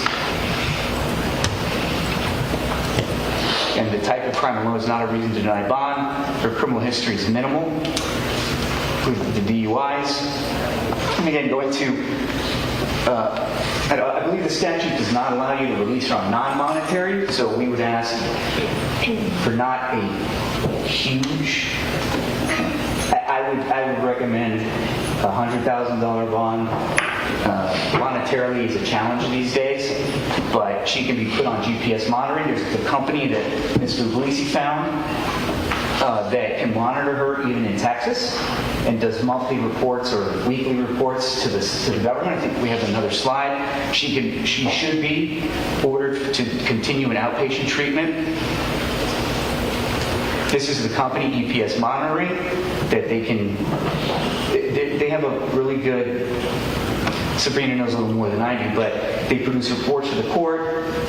They can be checked in, and obviously they inform the court and law enforcement upon it. If she were to cut it off, for example, it would be immediately. So they work within the court systems.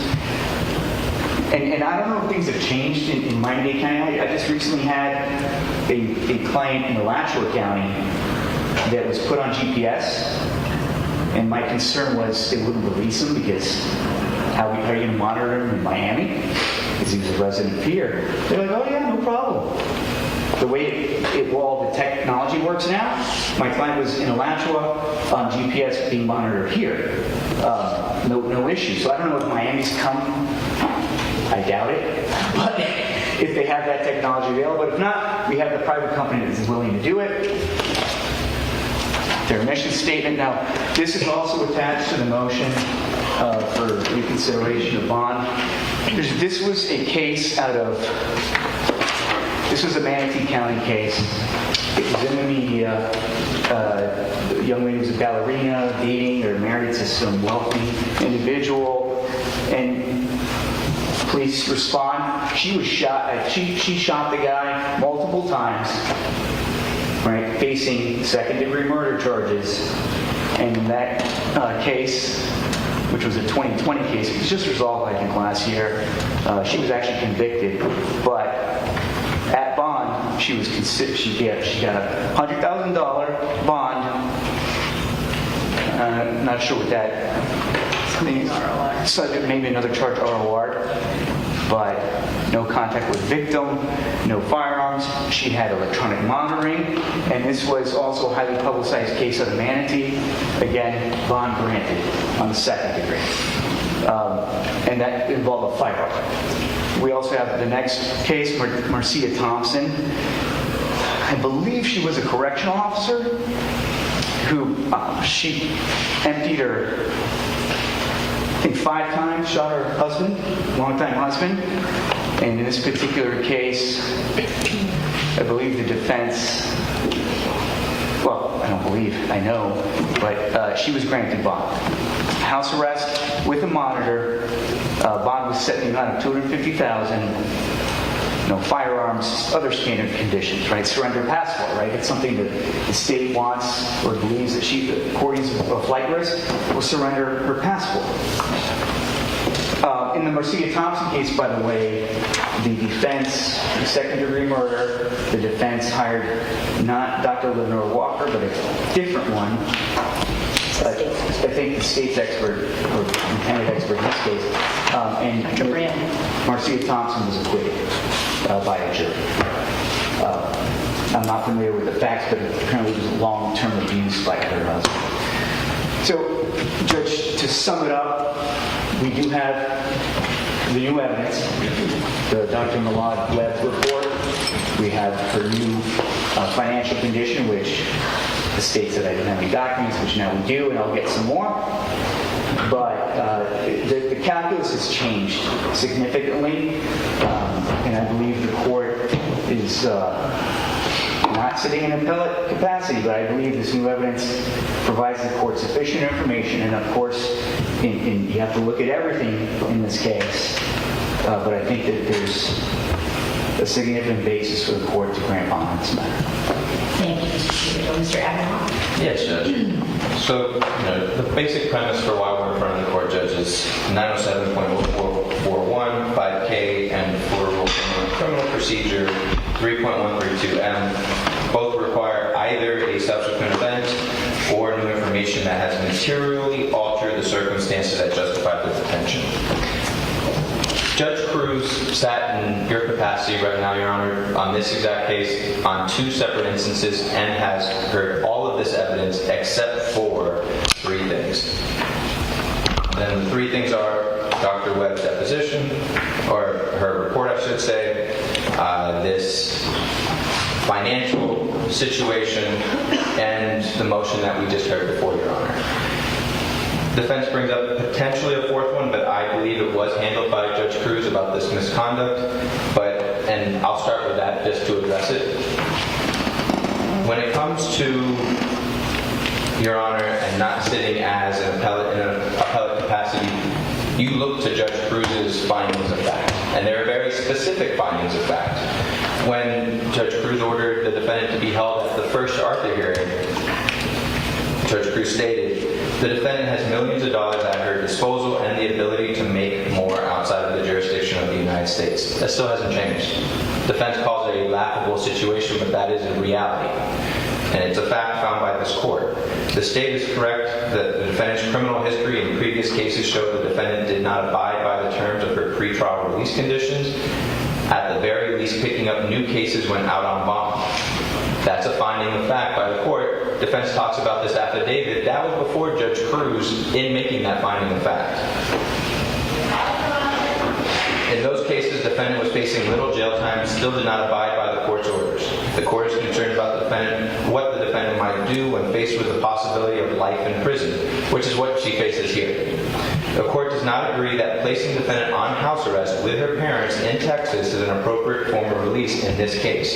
Defense came before this court the first instance, the second instance, and today asking for the same thing that they're asking this court to do, and to send her back to Texas. They bring up this ankle monitor, or this house arrest monitoring system. Your Honor has handled a number of these situations, and it's very clear that these companies do not notify the state attorney's office, do not notify local police when someone cuts off their monitor. You have to continuously reach out as a prosecutor's office or police department to get updates as to what is actually happening and how this person is being managed. When it comes down to culpability, so Judge Cruz made a finding of fact in the first Arthur hearing and pretrial detention hearing, finding the defendant's credibility questionable, and questioned it throughout about her flinging the knife and how she threw the knife. Defense put forward Dr. Maroncini's testimony. He testified in that the next hearing, and this video about how it's possible that she could have flung the knife. Again, that did not persuade Judge Cruz as to her initial finding of fact, that the defendant's statement lacked credibility. They now talk about Dr. Millad Webb's report that, and really all they quoted it for was to support this timing component about not letting the victim bleed out.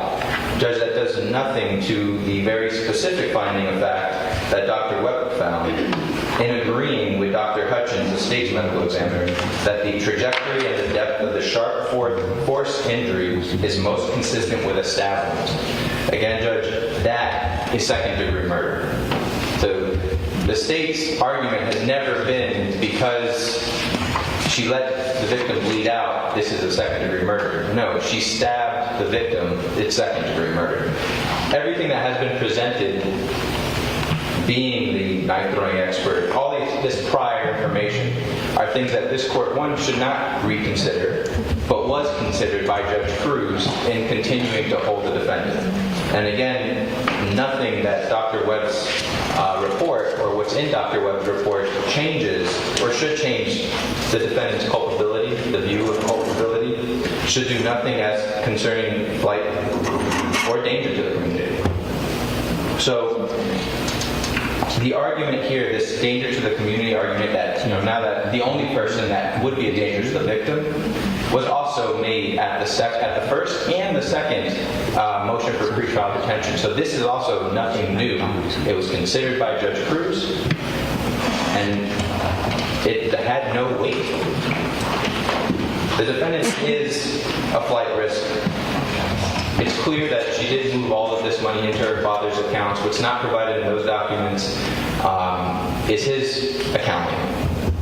And so, certainly her bank account has nothing in it, because it had nothing in it within a month of this case when she funneled this money into her father's account. When it comes down to the ability of the defendant to act in a certain way, the facts of the case matter. She's facing life in prison, Judge. There really is no other way to sugarcoat this. That is, you come out in a pine box. And that Judge Cruz wrote in here, the fact that that is over her head was so concerning to Judge Cruz that she put it in her order. That's not something judges normally do. It was considerable because of how much what would become Williams rule evidence, but what was put forward in front of Judge Cruz in that initial Arthur hearing. So when it comes down to the new evidence being that the defendant is broke, that won't stop her from fleeing if she wants to. When it comes down to the danger of the community, nothing additional that the defense has brought forward, those three items, has nothing to do with danger to the community and should not change. And then when it comes to culpability, that has not changed. When it comes to this delay that the defense points to, and they say it's attributable to the state, Judge, that was their decision. I spoke with the defense on numerous occasions about moving forward with certain work on this case. They had their motion to disqualify our office. They chose for 18 months to not take a single deposition, even if Mr. Quinn was not sitting in those or partaking in them. They chose not to. So they now want to use that as a sword and a shield to say, you know, she's been held longer than she should have because of the situation that was before. We're now in a situation where Your Honor has the case. There's no reason for delay. There's nothing before this court that should delay this any further. Defense has filed a number of their motions. I think we have deadlines on a number of responses and when we're going to litigate those items. There's no reason for this case to not be expedited. So it should not be viewed as the state's fault for this delay. But even then, this is not a case that at least we anticipate is going to be litigated far into the future, especially not from any sort of delay by the state. So at this point, Judge, this is now the third chance, and now before Your Honor, the first that you're going to hear some of this evidence. But Judge Cruz made specific findings. I don't believe any of this is persuasive to have the defendant's status change, and that's the argument. Thank you. Mr. Pretrial? Yeah, just to kind of try to take that in reverse order. Of course, the new evidence goes to culpability because it goes to whether this is a second or manslaughter. You've heard my arguments on that. So yes, it's absolutely a change in the court's calculus.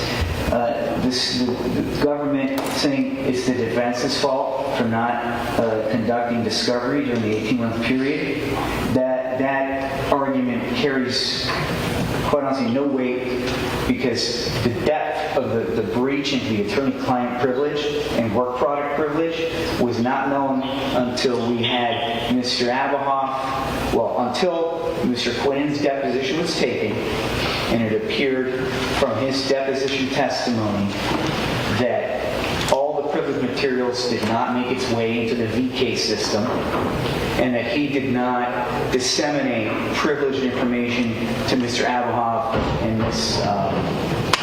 Hogue, my former supervisor, sorry. And so, and then we put Mr. Abahoff and Ms. Hogue under oath, Judge Cruz did, and had them affirm that statement that I made, that they did not receive it. So until the defense knew of the depth of the penetration into the attorney work product and client privilege, no way were we going to take discovery with potential prosecutors that were tainted.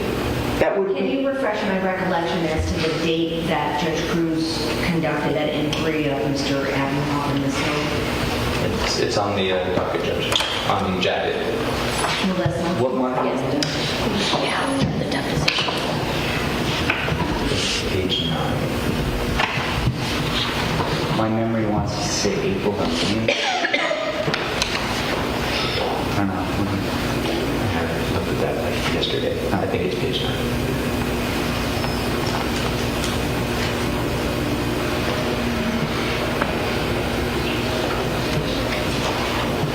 Yeah, and shortly thereafter, we started setting depositions with the state, but we were not going to conduct any discovery, any significant discovery. And while she's looking for that, and I'm pretty sure that I asked this question before, how many more depositions or how much more discovery do you anticipate that you need to do as of today?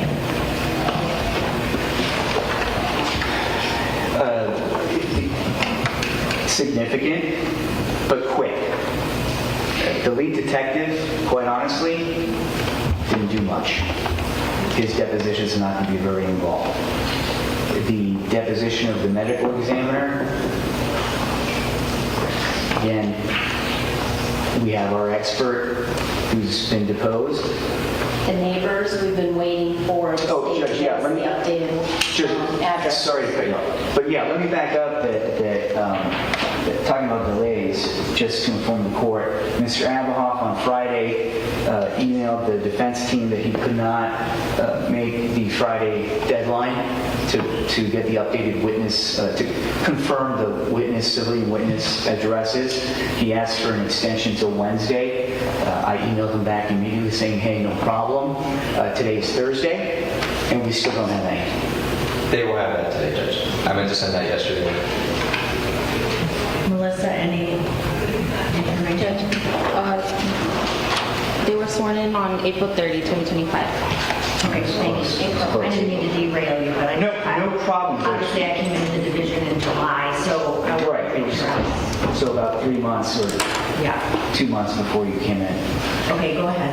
I'm sorry. So still continuing kind of reverse order. He's saying Dr. Webb's findings are exactly that of their expert ME or their medical examiner. Dr. Webb opined did not make any opinions, and he was asked about it. He had no opinion of whether the knife was thrown or whether it was a stab, like a face. It's a little confusing to say. Because a lot of people say stabbing. All he said was that the manner or the means was a sharp force. I forget the exact term. He agreed with the state's ME on that. But he had no opinion about whether the knife was thrown or not. And he also has no experience with knife throwing, as does our ME by happenstance. It happens that he's a novice knife thrower. But so that what the state said is incorrect.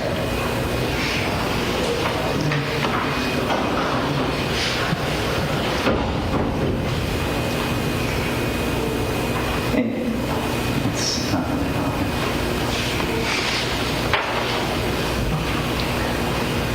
Judge, with that said, I believe Ms. Puglisi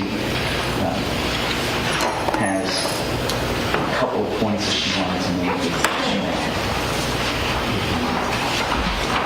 Judge, I think that the state is minimizing the testimony of Dr. Webb here, and that's obviously logical on their part. But his argument was that she's charged with second-degree murder because he was stabbed. However, at the Arthur hearing, when you look, timing was a big issue. They made a big deal about the timing. And that's why Dr. Webb's testimony here makes a big deal, because it is the difference between a second degree and a manslaughter.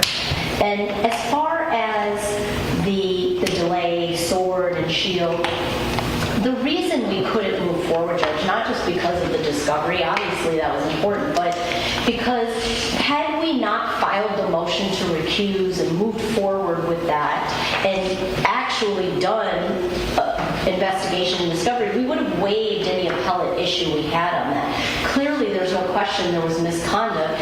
It was obvious we had to file motions to recuse, and in order to do that, the delay had to happen, or we could have waived that appellate issue. So that's the reason that we did nothing. And obviously, the fact that as soon as those motions were resolved, we immediately started setting depositions and doing what was necessary to move this case forward as fast as possible.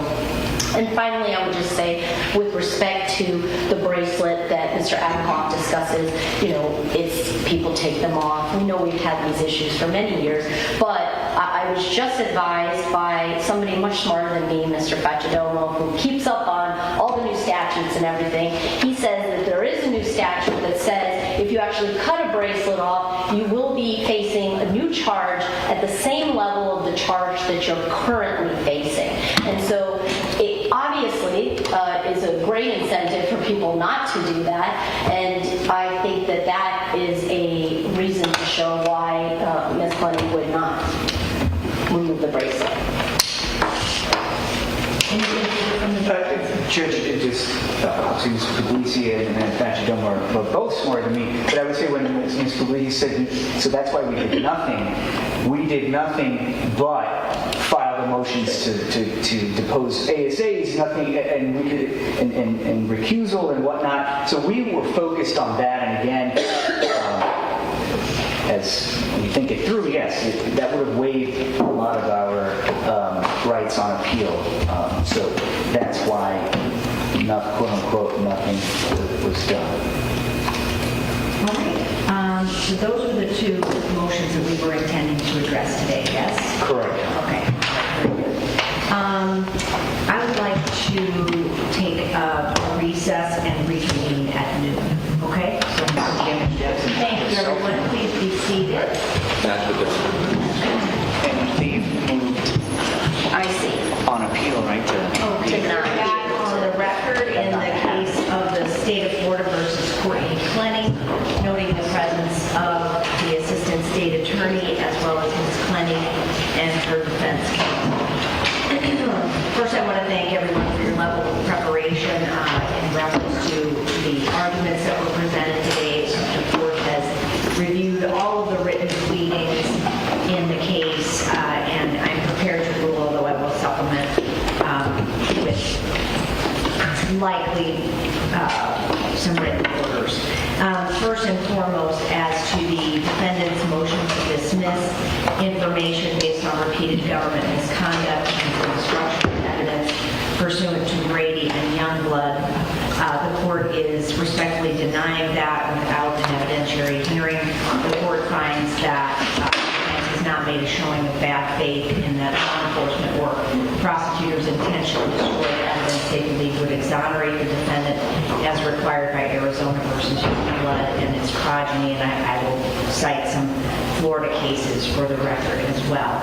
As far as the defendant's second amended motion for reconsideration of bond, the court does not believe there has been a subsequent event or new information that would materially alter the prior ruling from Judge Cruz pursuant to 907-0415K and Florida Code Criminal Procedure 3.132M, and that motion is also respectfully denied at this time. I would like to talk about prioritizing the path toward trial within the first 3 months of the new year. What, if any, impediments does the state see with planning for that? So, Judge, I have 2 events that I'm going to leave out of town for Fridays only in March. Okay. Your Honor, the dates, and even then, one of them I may not need to go. Okay.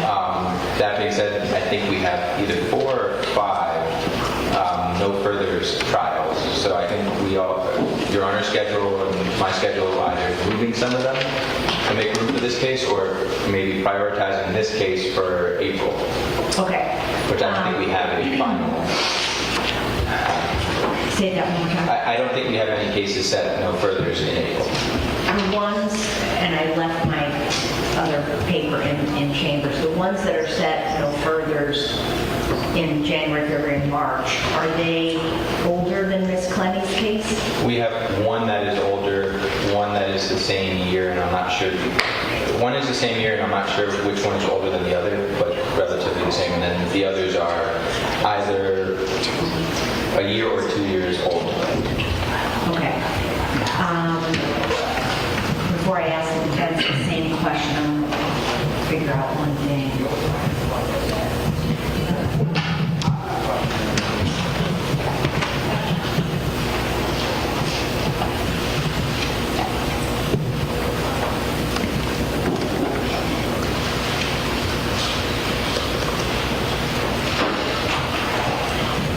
All right, so same question for the defense, and let me hone in on one possibility. April 6th being a firm trial date. What do you think? Just give me 1 moment. Just I'm out of town. It may be.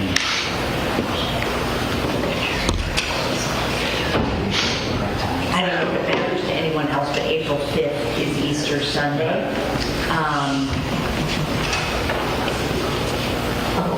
That may pose a problem. Because my child goes to Catholic school, Right. which means that she gets that whole week after. Is it for sure the week Yes, after? it's and not the Holy week- Thursday, Good Friday, and then the whole week after. Okay. So That's what I was kind of looking. yeah, I know. And sometimes it's on the front end, and sometimes it's on the Yeah, back no, end. they always do it the week after Easter. Okay. Judge, I'm out of town, returning the 25th of March, Of March. which does not realistically give Ms. Puglisi and I enough time to prep. for What that. about an April 27th trial date? I think that's a lot more reasonable. That's perfect. Mr. Ackerman?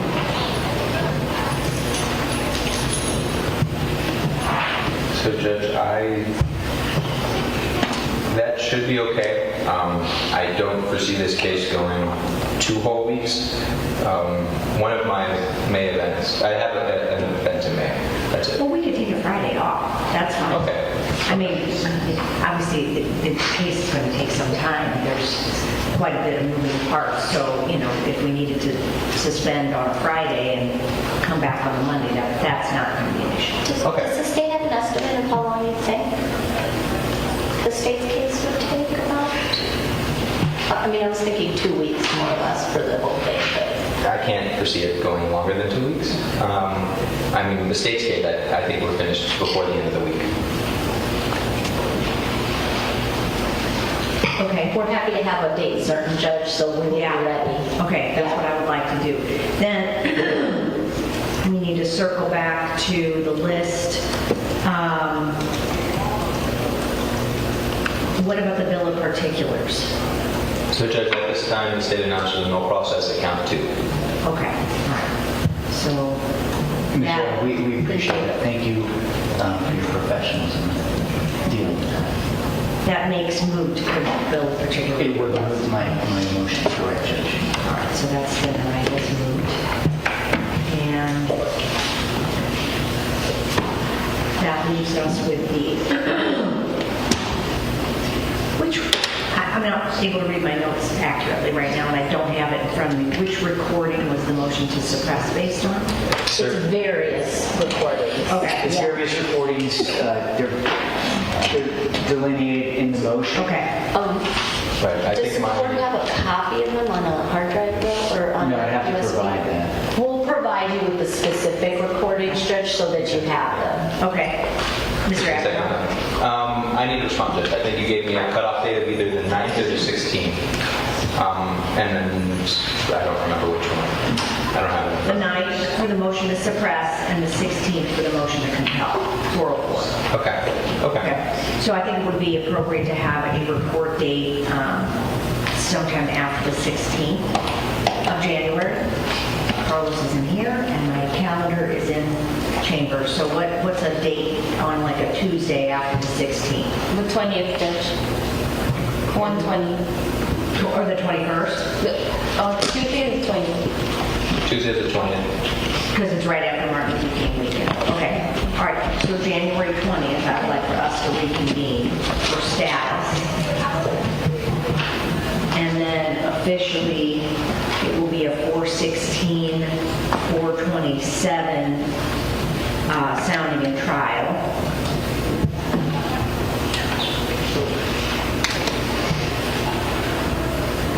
I think that's pretty much all we can accommodate at this point. Mr. Agarhoff, anything further on behalf of the state? The only two things, Judge, I'm looking through a lot of the file. I know defense has provided in multiple hearings different items of discovery for the hearings. I'm not sure exactly if they've already provided us or if they had provided Mr. Quinnen defense discovery or evidence they hope to present in trial. I just asked for maybe a courtesy copy of that so I can review it. And then I know that in today's hearing, there's a number of events that lead up to the homicide. There's there's actions on both parties, and I think the defense wants to go into a weird filing of a Williams rule motion. I just wonder whether the defense will be filing a reverse Williams rule or we're going to be litigating those types of issues rather than as like a motion in the league. Have you contemplated that, or do you need more time to strategize? Now, obviously, we'll be opposing the state's Williams rule. We need to take the depositions of the 404s to determine whether or not those will contribute to grounds for a reverse Williams rule, and we need to consult with Dr. Walker on that as well. So I think that should be litigated pre-trial, not... Oh, yeah. Right, we won't do like a motion in the meeting, like it won't be like that, we understand. Yeah. And the other thing that occurs to me that, I believe this in all cases, but certainly cases involving discovery, that it would be prudent for you all to have a joint pretrial conference, go through all of the files and make sure everyone has all. The electronic evidence in this case is Yeah, I mean, insane. sit at a conference table, with your computers and make sure that everybody's on the same page. Right, we'll try to streamline it as much as possible, Judge, and go over and let them know what we object to or what we do not object to so that we can make introduction of evidence much simpler. Perfect. Okay. Judge, I don't know if it's possible.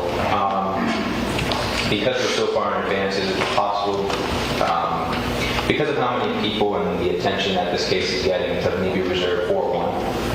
Yeah. Yeah, I can ask for that. Yeah. I just think, I have a feeling that it might be necessary, especially with a jury. Yeah, we'll do that. Yeah, so let's have Janet for the week of 4/27. It's probably going to be about 2 weeks. Yeah. Just in case. Yeah. How many jurors? We'll figure that out. All right. Thank you so much. Everyone have happy holidays, and we'll be back January 20th. Thank you, Judge. You too.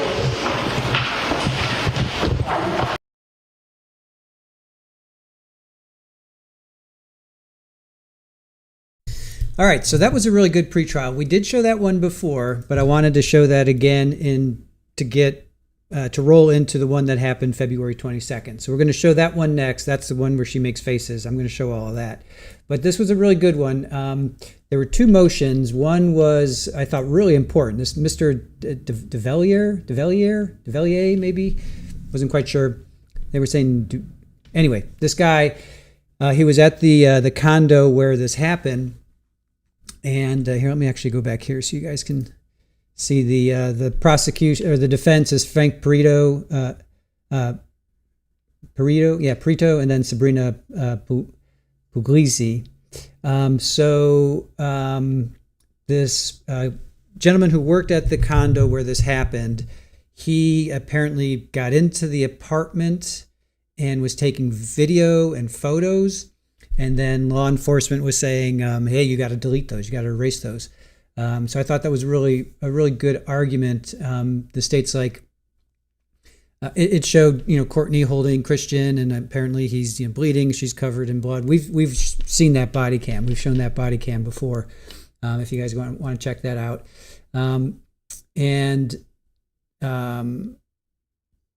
So the state's saying, here it is another case of, the defense is saying, here it is another case of the state, misconduct. They didn't conduct a pretrial conference with one of their most important witnesses. And the state says, well, this was happening. His pictures are the same as the CSI photos, when they came in. Ultimately, the judge denied that, as well as she denied the motion to for bond as well. So she being Courtney, she wanted to go back to Texas. She wanted to have a ankle monitoring. Grampy, thank you so much again with the 10 Trial TV Live gifted memberships. Thank you. All right, you're so generous today. Thank you. And Super Ball appreciates it too. Yep, yeah. Super Ball's right over here. She gave her meow of approval. You gonna come over and say hi to Grampy? All right. See, she's saying hello and thank you. Thank you, Grampy. Super Ball approves. Super Ball approves of your generosity. No, that's mine. Don't drink that. Hi. Yeah, good girl. All right. Super Ball approves. Yeah, she's going to sit right here. You're going to sit right there? Okay. All right. Good girl. So she wanted to be released to Texas that's where her family is. Austin, I believe, is their hometown. And the judge denied that as well. They were recommending a $100,000 bond and GPS monitoring, and the judge denied that as well. So some really good things that came out of that was it's going to go 2 weeks. The state says they don't see it going 2 weeks. They're going to be finished within a week. So the state's going to present their case within 1 week, which I thought was really, really interesting. That's pretty quick. And then finally they said April 27th is when the trial is going to start. So we're going to show we're going to show one more hearing. That's going to be about 2 hours. Now, this one happened February 22nd. I have not seen this yet. I have not watched this yet. So I'm interested in watching this. Let's see. And then after this, we're going to roll into our recap with Claire, our Colin Gray verdict recap with Claire. Now, this happened. This was before the hearing started, so this is where Erin made a short out of this. So this is that. So here, let's check this out. Let me put on. I'll put on. Let's see. We'll go 2 times. All right, here, let's check this out. All right, Miss Clenney. Maybe I'll play the music too.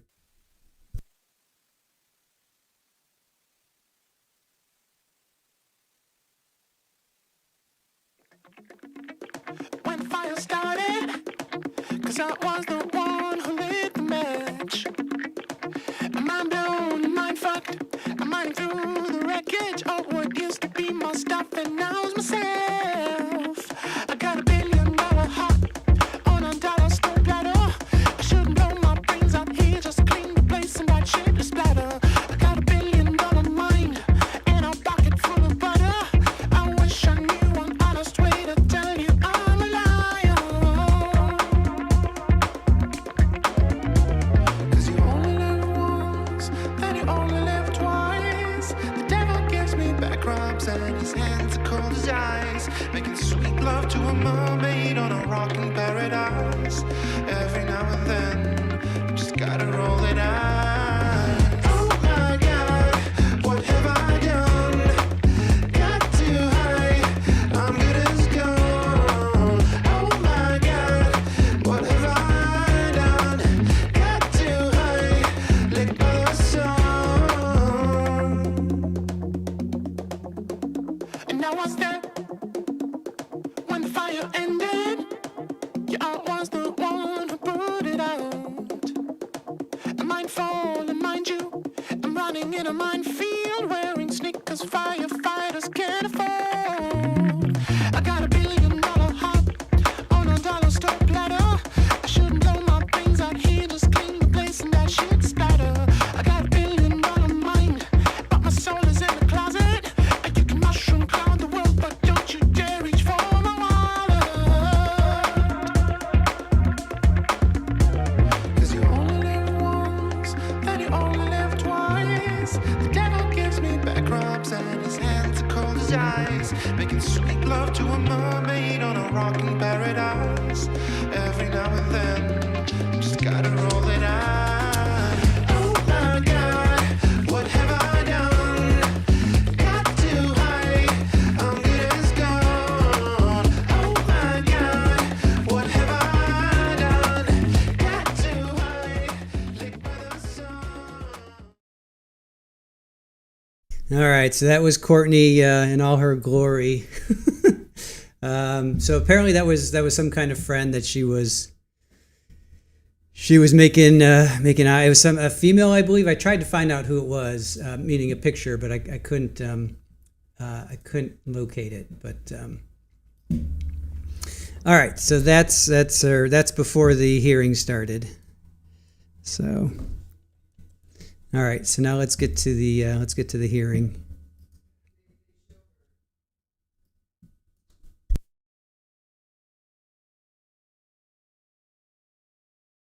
All right, so Erin says they show the person that Courtney was making googly eyes at.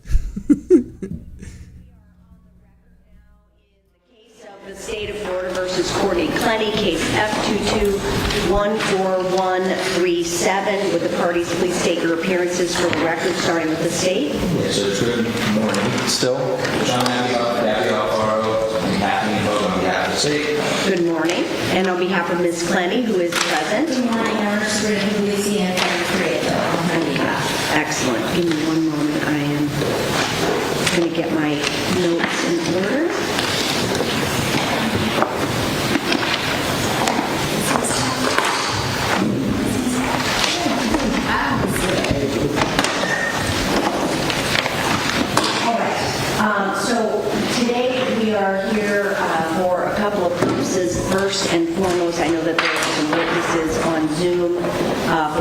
against a motion to exclude.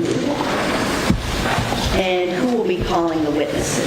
Judge, I'll start with calling Dr. Lenore Walker. Okay. And she is present on Zoom. All right, Dr. Walker.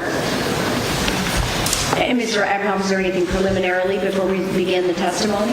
Yes, Judge. I believe based off the stipulation, there are the recordings that set the hearing. I apologize. So that's going to be the next hearing. I can do it after, Judge. So no, there's nothing right now. Okay, very good. Dr. Walker? She might have stepped away from her computer. I just asked her to put her camera on. Let me just check it.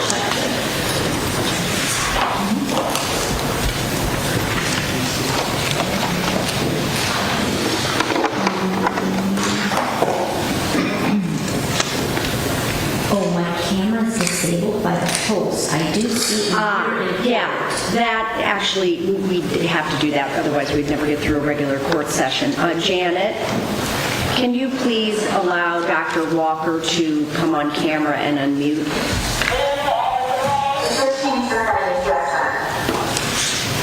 All right, tell her to give it another try.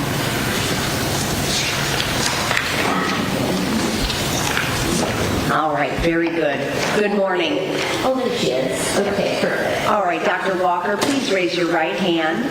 Do you swear or affirm to tell the truth, the whole truth, and nothing but the truth? I do. Okay, very good.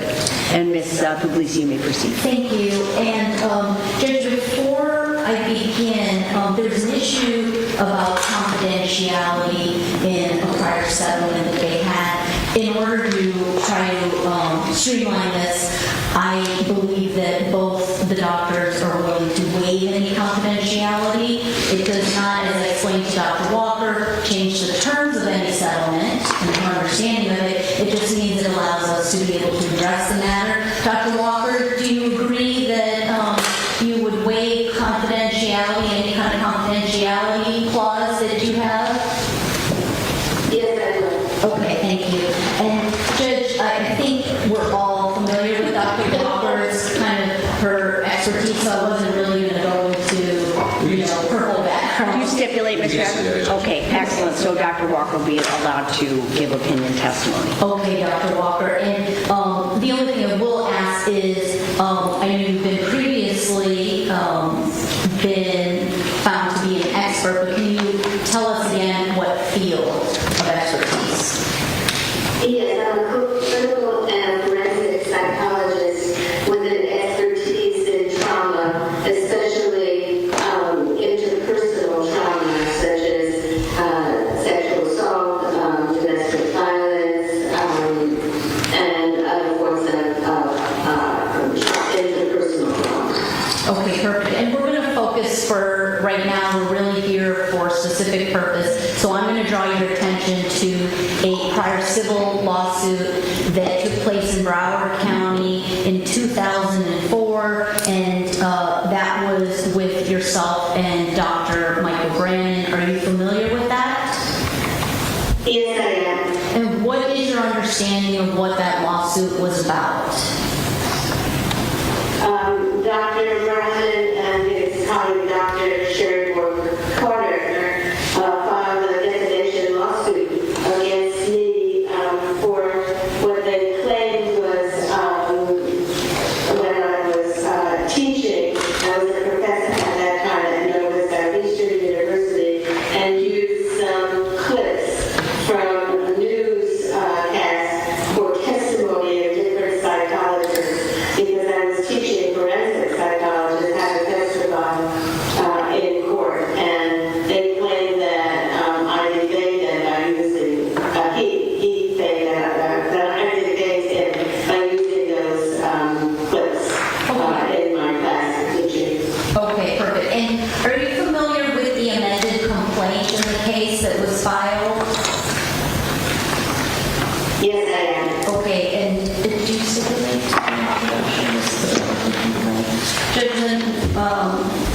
stipulation of the parties, we would enter A1 for identification into evidence. All right, it will be admitted. Because Exhibit A was nothing, because Exhibit A is nothing.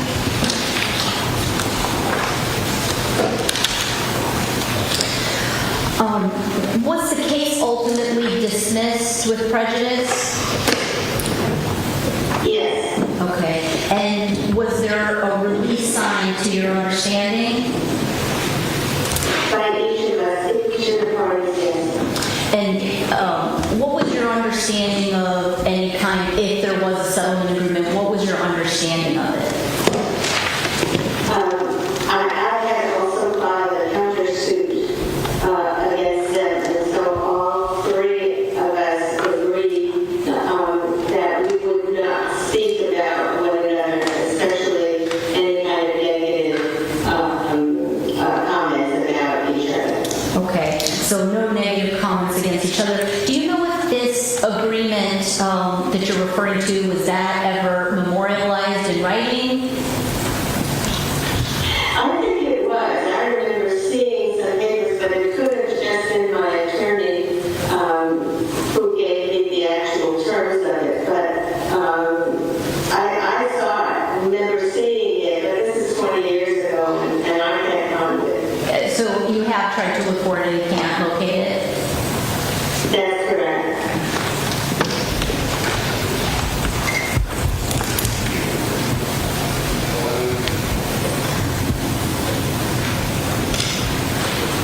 So with your understanding of the fact that you can't have personal attacks against each other, what did that mean to you as far as handling cases with Dr. Brandon on the other side? Well, it meant that in order to be a rebuttal psychologist, you have to have the testing and interview evaluation that you would do, that a person would do. And so I would have to hand over my testing and my evaluation, and then he would have the right to criticize it. And if he said anything bad or negative about my methodology, that would be violating the agreement. The same thing for me. I would be on the other side of the case for him, and I would not have the opportunity or the right. Second, that's the first most important thing. The second is that it's not ethical to take on a case where you may have a bias, any appearance of bias. That's in the ethical principles of psychological practice and in the guidelines for forensic practice. So it would be wrong to take on any case that you're on the opposite side of. And so let's break that down just a bit. When you say if he critiques your personal methodology, what about that makes you believe that that's a personal attack on you? Or vice versa? Well, it's a personal attack on my professional methodology on how I conducted an evaluation, which is perfectly appropriate in a case, but not against the person. And given the fact that he's already, we've already had this kind of contentious history together, it just would not be appropriate, nor would it be fair to the client that would get us more involved with who we were and what we were dealing with, rather than what the client's needs were. And you secondly mentioned professional ethics. Were you referring to the ethical principles of psychologists and the specialty guidelines for forensic psychology, the standards there? Yes, I was. Okay, and specifically standard 3.06 and guideline 1.03, can you explain exactly what those standards say? Yes, standard 3.06 is a title conflict of interest, and it states that psychologists refrain from taking on a professional role when personal, scientific, professional, legal, financial, or other interests or relationships could reasonably extend to 1. Impair their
so to not be on the same case as Dr. Brandon?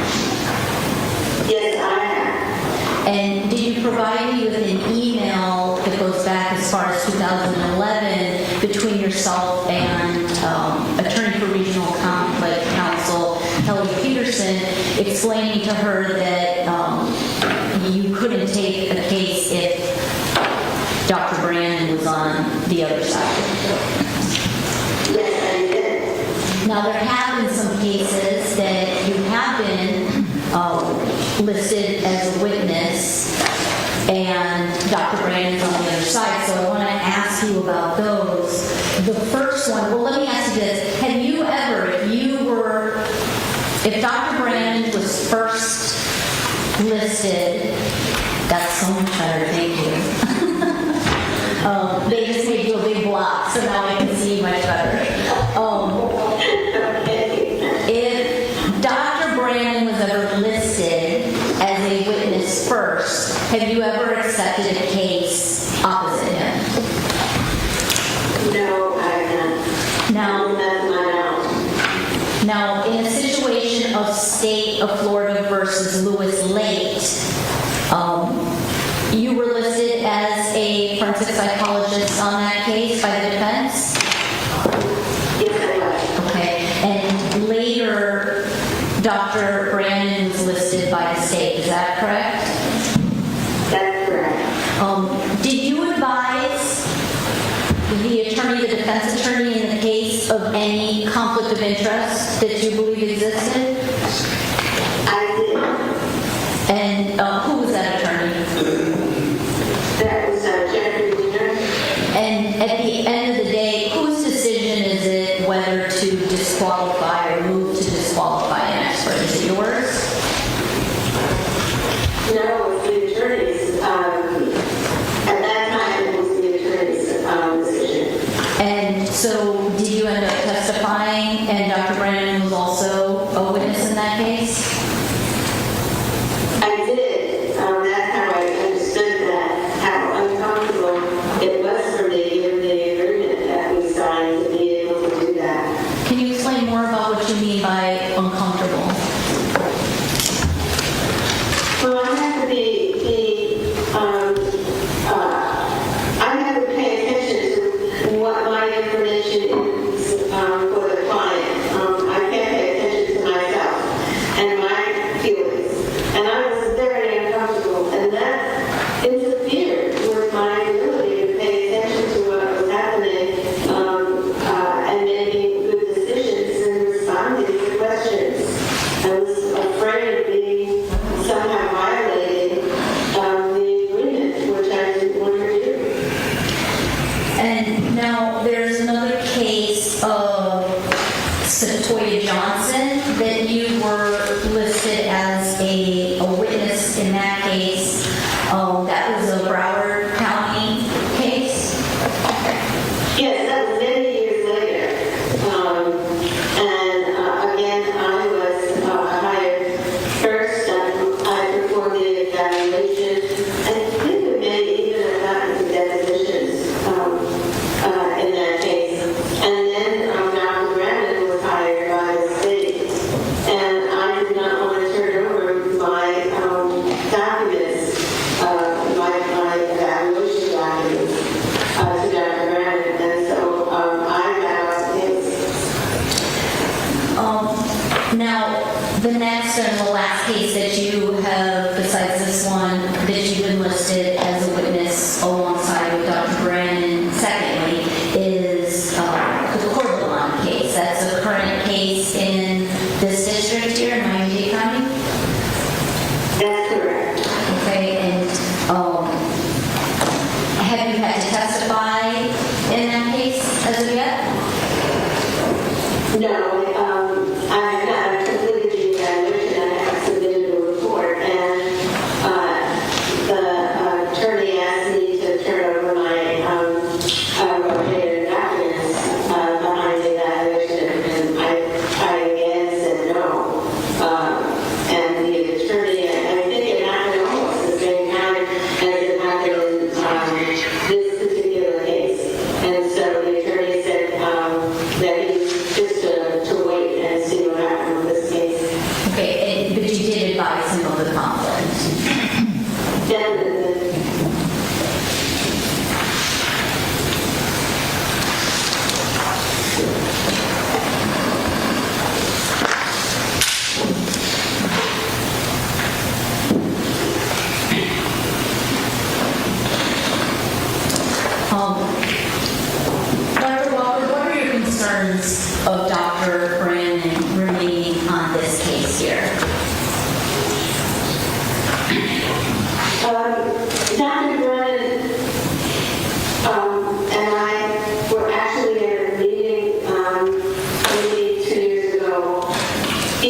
And so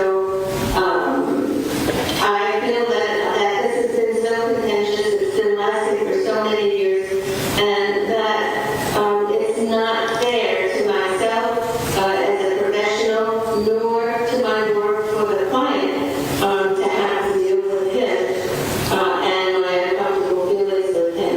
I need to focus simply on my job as a forensic psychologist.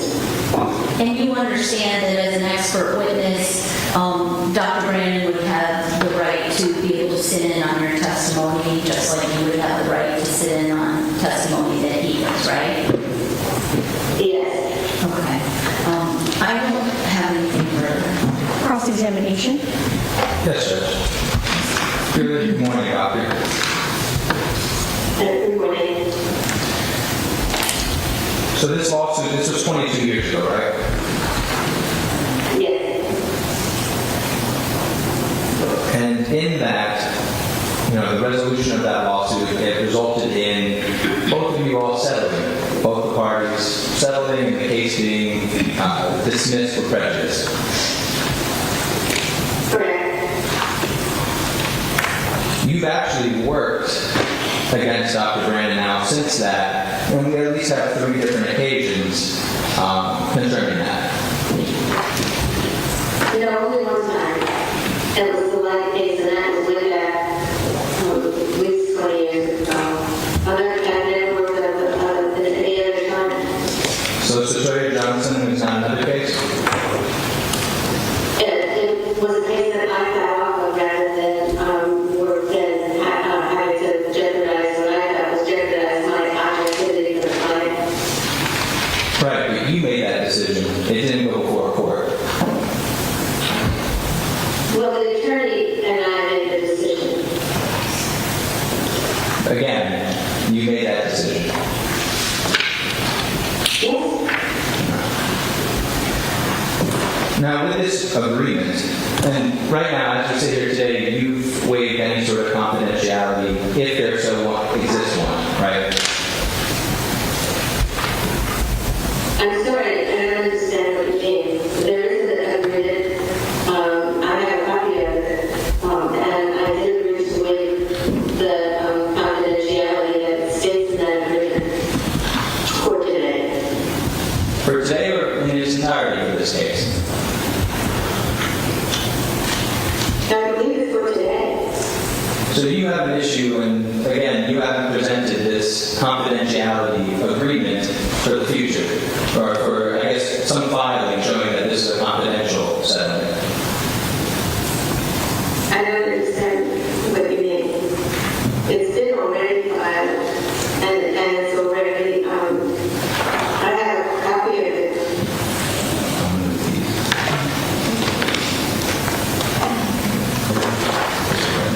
And I believe even it states, So the draft direction states to move in 1B, 1D, and 1C. All right, they'll be admitted. One moment, Doctor. Just for the record, sex exhibit 1B was space 1, 1C space 2, 1D space 3. And can you pass those back to me? Yes, I'll pass them to you. Mr. Abiop, do you need those back, or can I retain them? Okay. All right, you can proceed. Dr. Walker, I'm sorry, are you alone? Yes. Are you alone in your office? My husband just walked into the room and he was making noise, so I was trying to ask him to, not in my office, but I told him. Okay. So concerning, this sort of court order, and I just want to make sure, because you keep looking off to the side, that I have your attention. Are you good? You're alone? Yes, I'm alone. I was looking at the document. I was going to read you the statement from the document when you stopped me. Okay. Concerning this document and these documents concerning this case, there is no filing of this court, of that court, the judge that presided over that has the terms confidential in it, that's filed and a part of the document.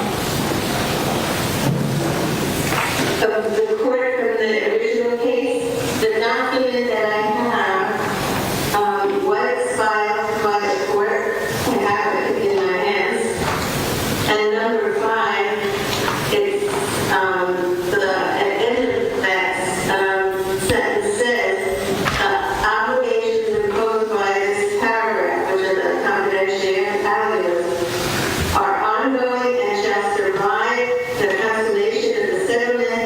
The parties and their attorneys consent to the continuing jurisdiction of the court for the purpose of enforcement. And this is the So, doctor, and I think and this was by this court. So, doctor, and just for the record, you're going to agree to stipulate to another document coming in, I believe, you know what's marked? It's A2. A2 coming as defense exhibit. Let Darlene be. Let's not overstep our expertise. The clerk knows how to. Stepping out of my Exactly. Stepping out of my A grade there. Okay, you said B, right, Darlene? It's big judge. Yes, ma'am. Thank you. Go ahead, Mr. Abney. So, Dr. Walker, concerning this document that you're referring to, the court now has it. Can you indicate to the court, to this court, where that is signed by the judge that was over your case? The last page.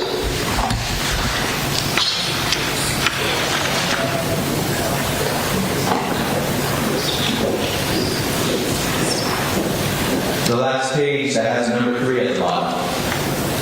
Just so that I'm talking about the same thing. Can you say? Yes, I got it by Judge Robert Sanders. Can you say whether? Yeah, I may so shenanigans.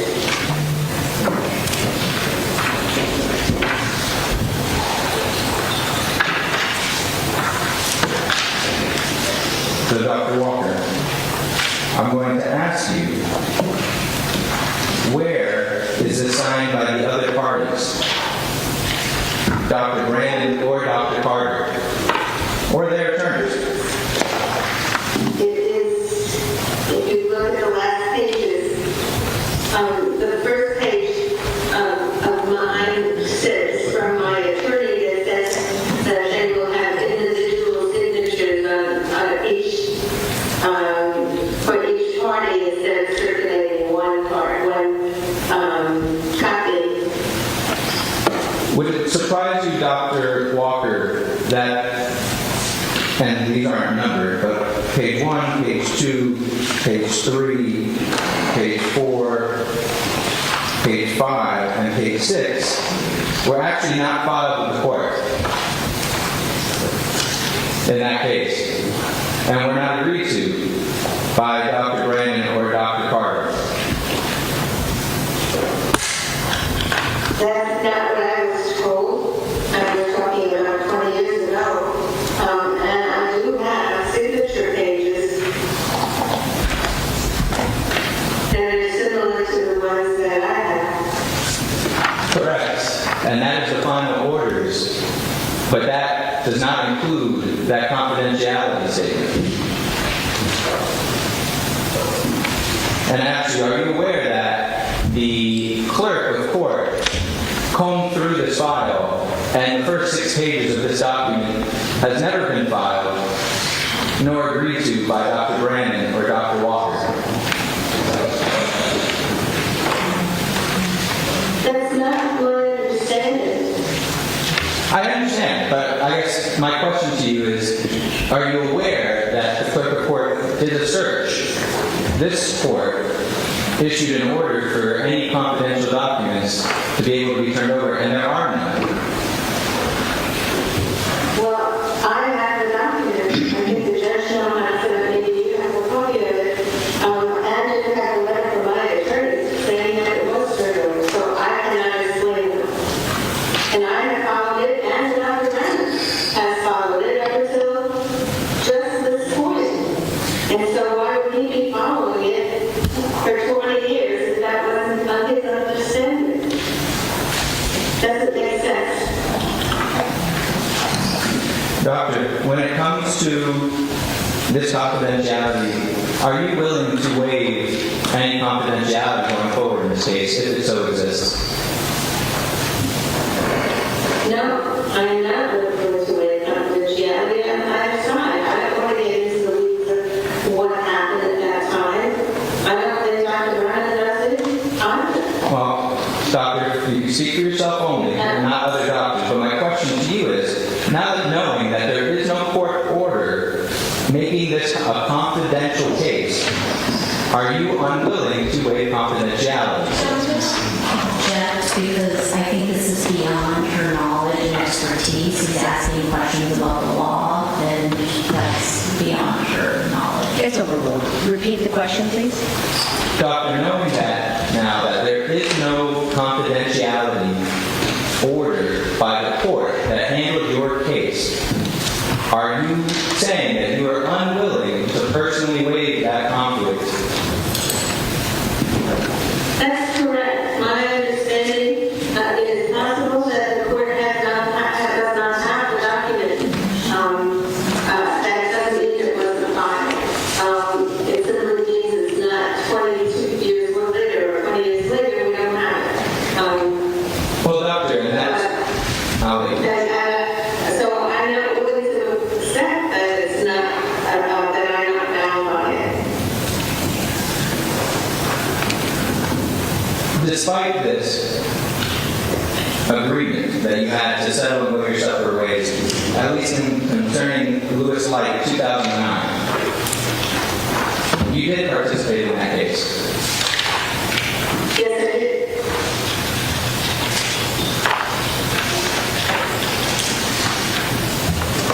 You chose to participate fully in that case and testify.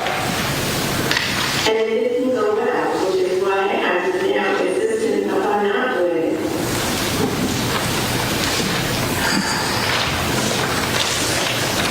Question for you on a conceptual standpoint of cases that you are brought into on. Doctor, there's no doubt you are an expert for battered spouse syndrome, right?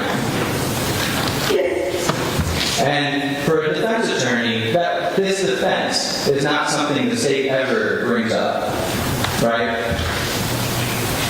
No, that's not true. I testified to the state on occasion when they have raised it.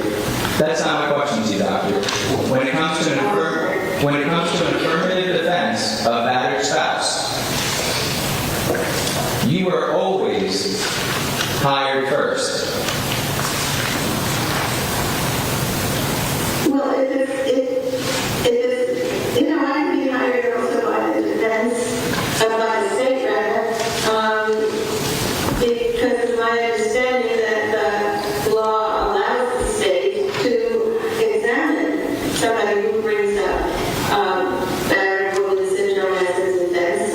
And I have been hired by prosecutors who have wanted me to look at the case and say whether they thought what my opinion was about if and how battered woman syndrome might impact the person's state of mind at whatever the act is or the event is that issue.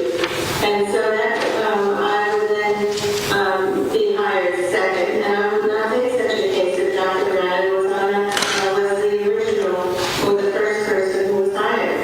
Right, that would be your personal choice. Well, it would be my ethical choice.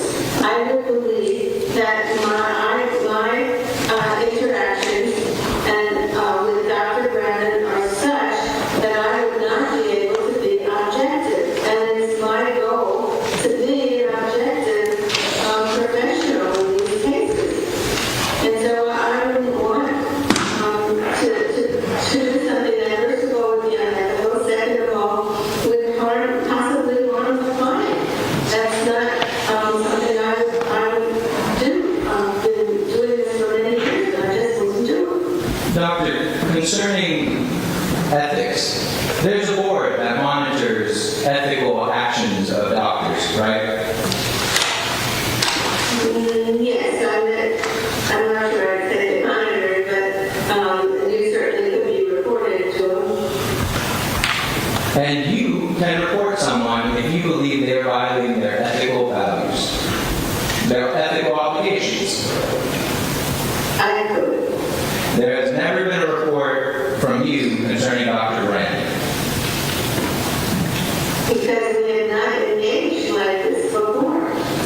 That's not true. You engaged in Lewis Light in 2009.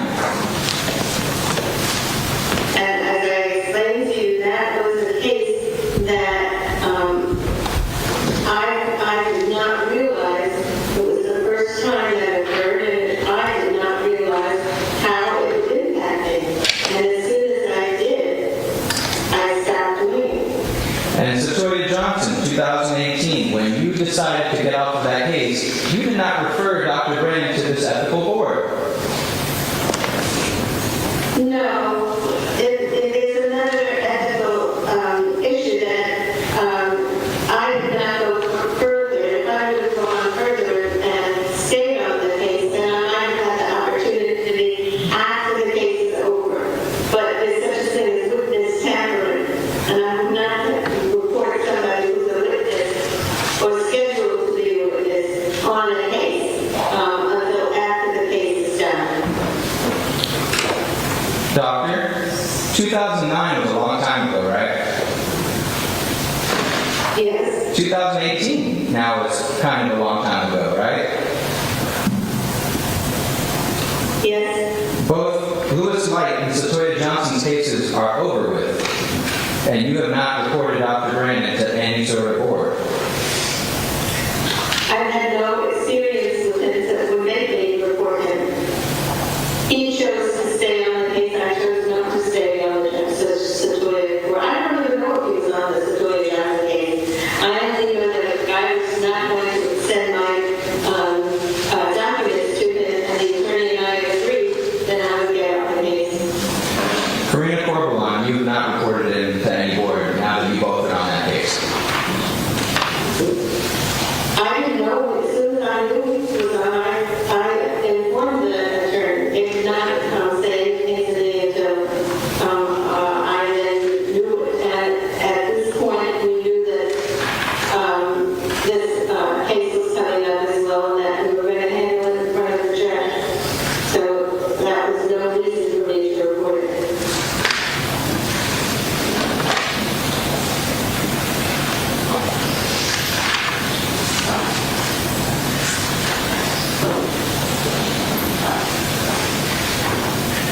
Concerning your notes and Satoya Johnson, that case, you decided personally you did not want to turn over your notes. Yes. And it's your testimony you never turned over your notes. Well, I think I did have a deposition, but I did not turn over any that I were to Dr. Brandon. Is it your... It's possible that the defense attorney may have turned over what she had to do, but I did not. Is it your testimony that Dr. Brandon was not provided your notes in that case? It's my testimony that I did not provide my notes to Dr. Brandon. That wouldn't have stopped the defense attorney from fulfilling that obligation, though. Objection called. I don't know. I'm saying. Dr. Walker, you don't need to answer that question. Go ahead, Mr. Acker. Concerning the understanding of the agreement with the judge, your understanding is that you're not to make any negative comments about each other, right?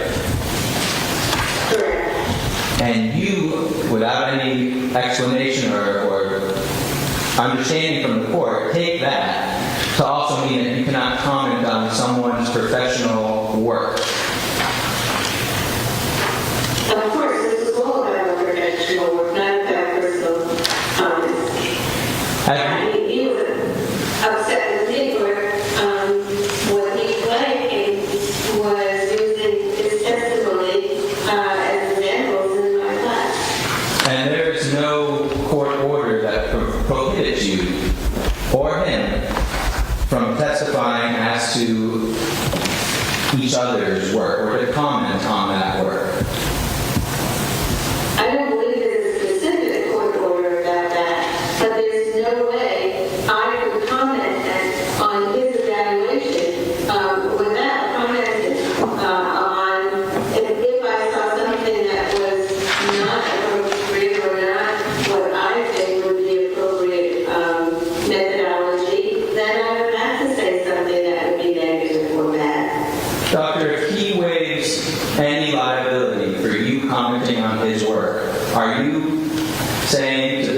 court here that you will not waive the same?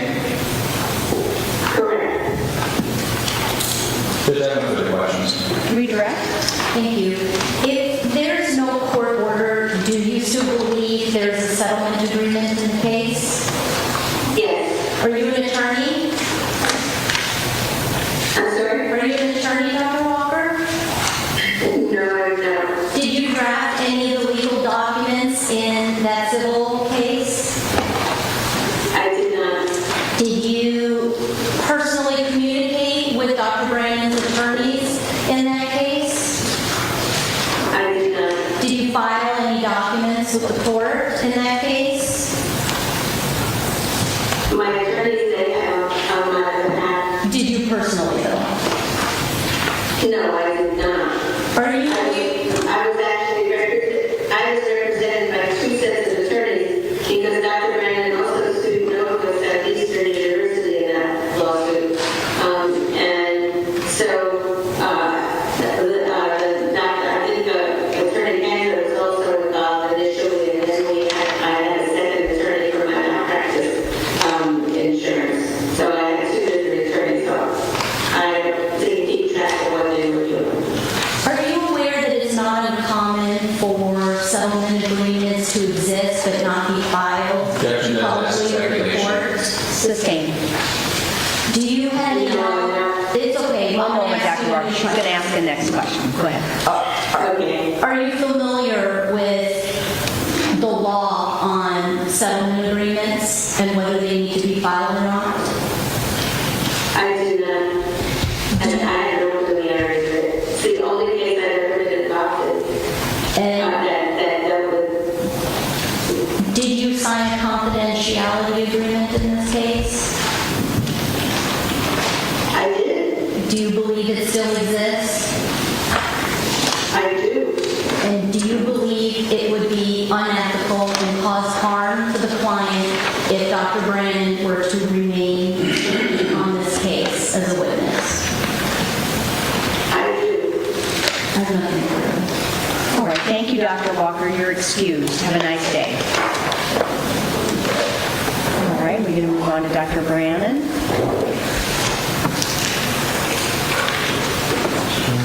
Hi, Dr. Brandon. How are you? Please raise your right hand. Do you swear or affirm to tell the truth, the whole truth, and nothing but the truth? I do. All right. Very good.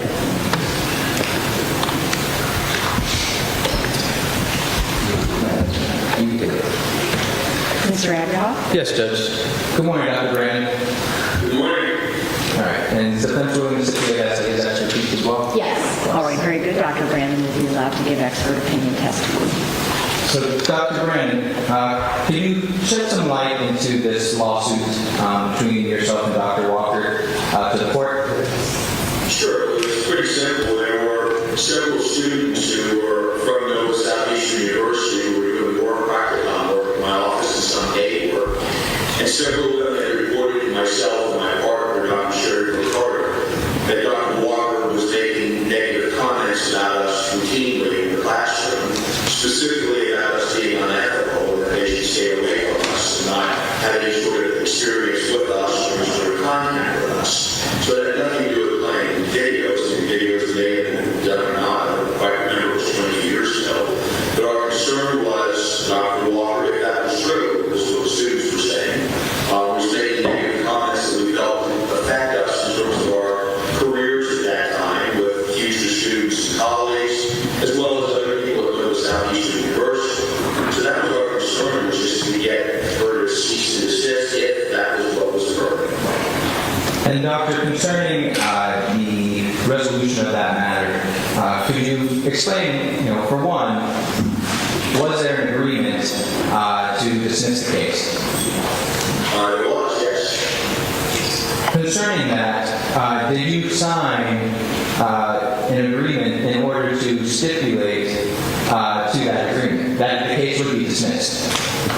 That would be dismissed, yes. Did you ever sign anything concerning confidentiality? No. Had you actually signed something like that, would you be willing to waive any sort of confidentiality in order to be a part of this case? Yes, absolutely. concerning the court's order that is filed in part of this case, what was your understanding as to what you were prohibited to do?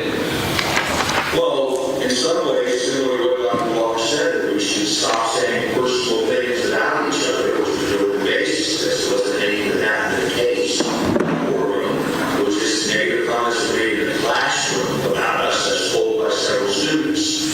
So my understanding, matter of fact, our attorneys, we accepted attorneys, myself and Dr. Burke on this, basically told the judge and said we should stop saying bad things, negative, personal things about each other.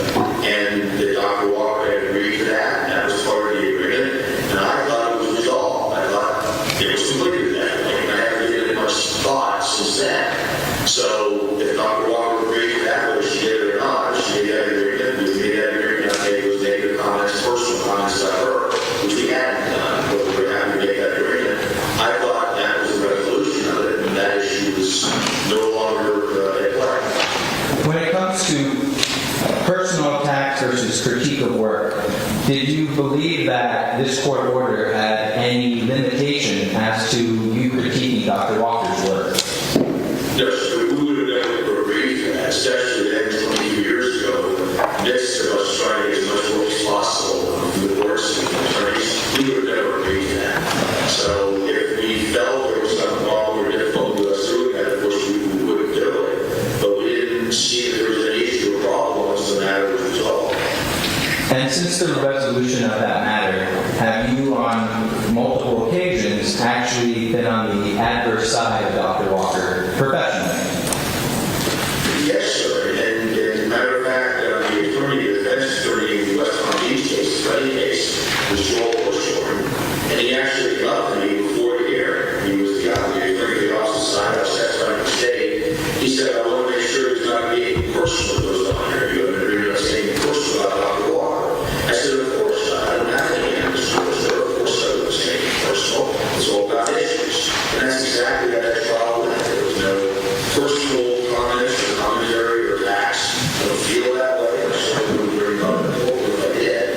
So then that trial went along without any difficult verification or any accusations or anything improper, personal, unethical, nothing.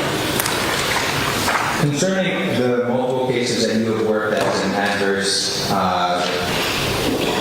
expert against Dr. Walker, at any point in time as a result of your involvement in that case, have you ever been reported to any board of ethics? No, I'm really quite surprised to hear some of the testimony today. I didn't know there was a strong feeling still. We were in an adversarial process, and as part of that process, people panic sometimes. But I don't think those things tend to stay around, especially 20 years later.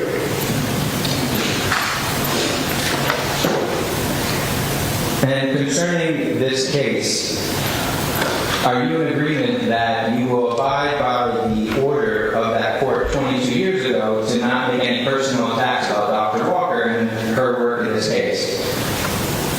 Well, if it's professional work, professional disagreements, reasonable experts to disagree. I certainly think Dr. Walker can talk about why and she disagreed with what I do, and vice versa, in a respectful, ethical manner, being the experts that we have in the system for as long as we have it. I don't think that's personal, but I think it's about issues in the case. So we're both taking an objective approach to a case. We didn't disagree and put those matters before the jury, before the judge. Does that have further questions? Cross-examination. Thank you. Dr. Brandon, are you familiar with the amended complaint that was filed in your case? So we're going to use the court file, so we got a copy of it. I hired an attorney to get a copy of it for us. So where it is in the court file. Okay, perfect. And that amended complaint, it was obviously not drafted by you, it was drafted by your attorney, Joseph Flip, is that right? Sure, it was never, yes. But you are familiar with what is written in there. It's not, there's nothing that your attorney wrote that you disagree with. Would you agree with that? Correct. And so in that agreement, in that complaint, one of the allegations is that Dr. Walker said that you would do anything to win a case. Is that right? So I don't remember that. That sounds familiar. Okay, and now that's not a personal attack, right? That attacks your reputation as to what you do for a living, right? Objection to speculation. Overruled. You can ask. So I think that is personal. So if you say that, you're referring to the person is not operating in the way that he should be operating ethically in the case. So I think that is a personal one. Okay, but it's more than just personal, right? It's also attacking your professionalism, correct? Sure, my approach to a case, opposed to my methodology, what I did or didn't do, or the test I used or didn't use, that's a different kind of commentary. That's a personal commentary. Right. So you would say if Dr. Walker were to testify she thinks you're unethical, let's say, that would be a personal attack. She wouldn't be allowed to give her opinion as to that? Well, once you establish it in terms of procedural errors or difficulties or pointing out bias. So if you do that professionally in terms of the work that we do, I don't think so, which is for pure opinion, that's one thing. But if she's able to outline facts and data and evidence to support that, sure, I think that's fair game. Now, you allege that her statements exposed you to hatred, ridicule, contempt, and or tended to injure you in your business reputation or occupation. Is that right? Yes. That as a result of her actions, you suffered shame, humiliation, mental anguish, and hurt feelings, and that would be experienced in the future. Is that right? It's not an issue for me anymore. We resolved it the way that things are resolved in court, which is we each file lawsuits about this. So that's the way things are settled. So in terms of my personal feelings, I have no interest towards Dr. Walker at all. Thank you. That wasn't my question, though. My question was that you said as a result of her actions, you sustained injury to your reputation and or health, sustained shame, humiliation, mental anguish, and hurt feelings in the past and to be experienced in the future. Is that right? So I'm going to object because he did answer it, and she's disagreeing with his explanation. We'll see yes or no first and then That's what he can. Okay, folks, remember that Amber who can't take down everything everybody's saying at the same time. The objection is overruled. Go ahead and ask the question again. Okay. So I did feel that way then, based on what the students reported. I don't have those feelings now. Okay. But you do agree that this civil case creates a conflict of interest inherently, right? Objection to improper. Sustained. You have ethical considerations that you must abide by. Yes. There's ethical principles of psychologists and a code of conduct. Is that right? Yes, ma'am. Right. And basically it says that you're supposed to refrain from taking on a role when personal or legal relationship could reasonably be expected to impair objectivity. Is that right? Yes, ma'am. And I'm assuming your opinion is that it couldn't reasonably be expected to have impair your objectivity. Is that what you would say? Yes, ma'am. I have no bias or feelings towards Dr. Walker in that way. I did then. It was resolved in 2006. Have you advised any prosecutors that you were involved in a civil case? Let's be specific to say in this case. Did you let the prosecutors know when they went to hire you that, and you learned Dr. Walker was on the other side, did you advise them that you had a civil litigation against her from years ago? Yes. Okay. And in the Corbelon case, I think it might be the same prosecutor in that case, so did you inform Mr. Abelhoff about that conflict? Yes. Okay.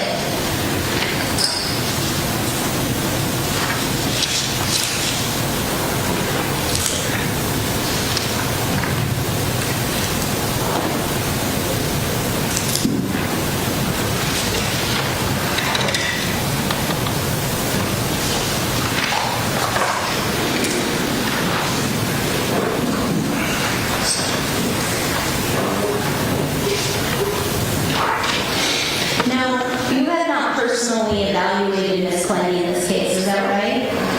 Yes, that's correct. You haven't reviewed any kind of testing data, underlying data for her evaluation?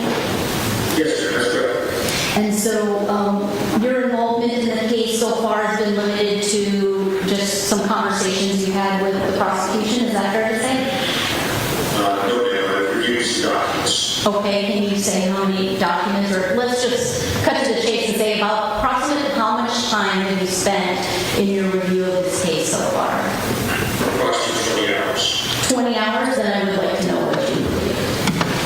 I don't have in front of me, I reviewed information that was sent to me by the state attorney's office, Mr. Lucas, so I don't have those documents. I can rely on those, but I didn't come to this year and prepare to do that. Can you at least name some of the documents that you reviewed? Judge, I think his answer speaks for itself, and he doesn't know. I mean, 20 hours is a long time. It's sustained. Next question, please. Have you, let's try that.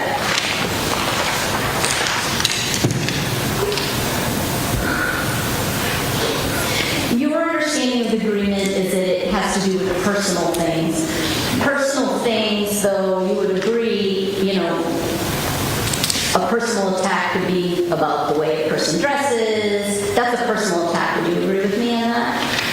Sure, absolutely. Okay. But you would say also if I attack your reputation, your credibility, your methodology, I will. Oh, okay. I will break it down. If I were to attack your methodology, you think that's not a personal attack on you? It's not. No, that's fair. If I attack your credibility, that's not a personal attack? Well, it's based on evidence, it's based on data. Okay, so your answer is no? Well, my evidence is no, it's based on data. It's not, it's just a personal data, and that's a personal attack. Okay, can I go on, Judge? Of course.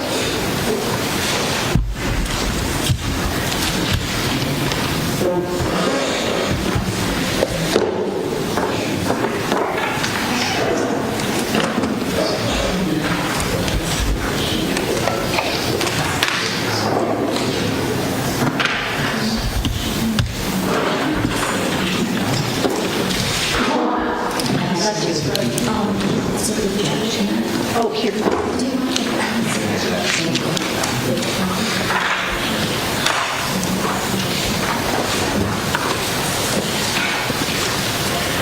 Just a moment, Judge. Sure.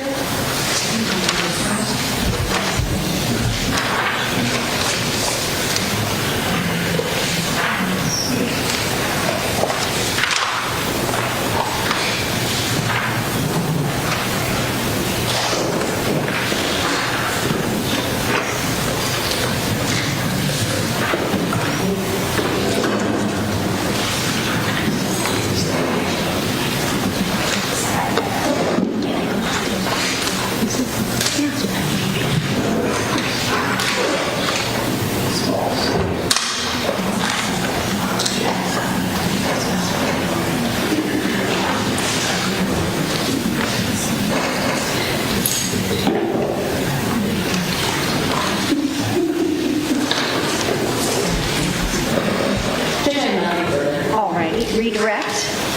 Yes, Dr. Brandon, only one quick question.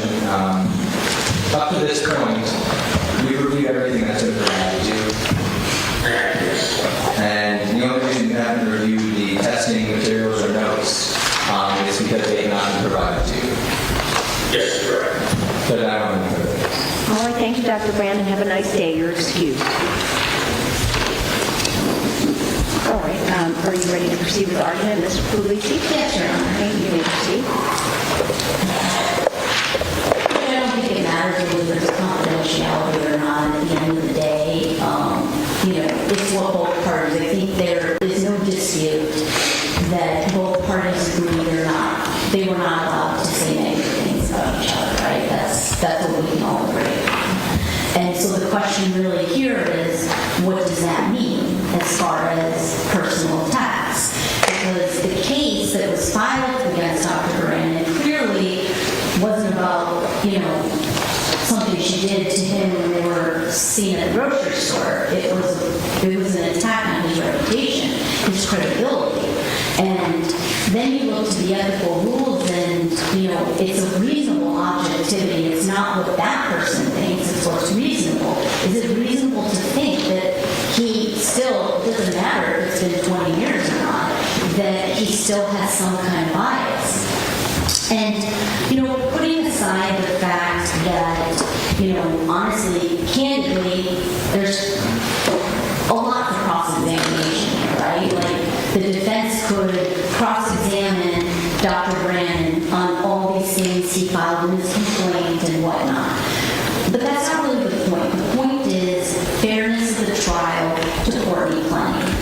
And we don't believe that having this doctor testify would be fair, because what's going to happen is it's going to become a sideshow in this case, right?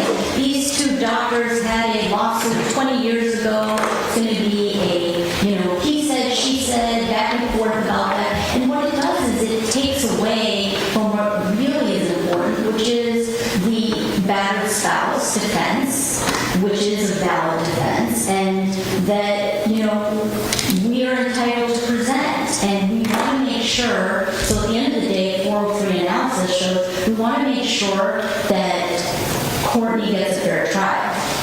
Now, then the question is prejudice, because I know that the state has a right to have their expert of choice, just like we do, but you then have to balance that. And so in this case, okay, let's assume Dr.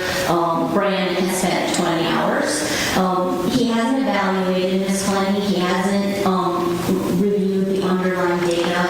At the end of the day, 20 hours is nothing in comparison to making sure that she is given a fair trial. There are plenty of other experts out there, and the state has the opportunity to be able to go and get another expert before this goes farther.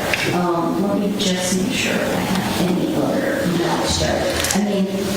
I think what's important here is that we hired Dr. Walker first, and she clearly is uncomfortable. She says she believes it's unethical. She says that she would not be able, she does not feel like she'd be able to answer the questions properly without constantly thinking about whether there's an attack or not. And there's no question that he does agree that it doesn't matter if anything was filed. I think it's common knowledge that civil cases of grievance are entered into and not filed with the court. That happens all the time. They're done confidentially, secretly.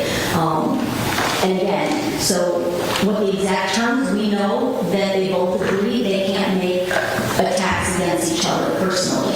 In her mind, it's a fine line, right, between what is personal and what is professional.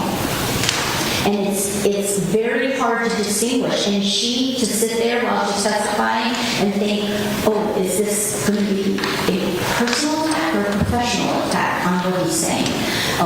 And so I think for all those reasons, Judge, I think under a 403 analysis, we would just ask the court to disqualify Judge Brannon in this case and require the state to find an alternative expert. Mr. Agarhoff? Yes, so the defense brings up this idea that confidentiality doesn't matter. It matters a lot, because without there being a confidentiality agreement, there is no limitation, as they bring up in their motion, to cross-examine this witness to the full extent of this lawsuit. So again, a lot of the things the defense brings up is fodder for cross-examination. The issue here is that they're kind of conflating the fact that the expert feels uncomfortable being a part of the case, that there's nothing in this lawsuit that prohibits him from being on a case against her. If there was, it would be in one of these orders. It just isn't. When it comes to this constant overthinking, that's a personal issue. She's got to work through that. Dr. Brannon has clearly said that he's going to work within the lines, and if it's not based on data and evidence and facts, it's not part of this. Your Honor has done a fantastic job with this case of trying to streamline us to trial. For us to get another expert at this point would delay this even further. The other part is Your Honor has the ability, once these witnesses are fully deposed, after they fully examine the witnesses, to be able to fashion some form of limitation, or not. If it's all fodder for cross-examination, then that's what it is. Your Honor has done a good job of managing this, and I believe you can do the same now. The issue that the defense has, this uncomfortability of this, is not supported by her own actions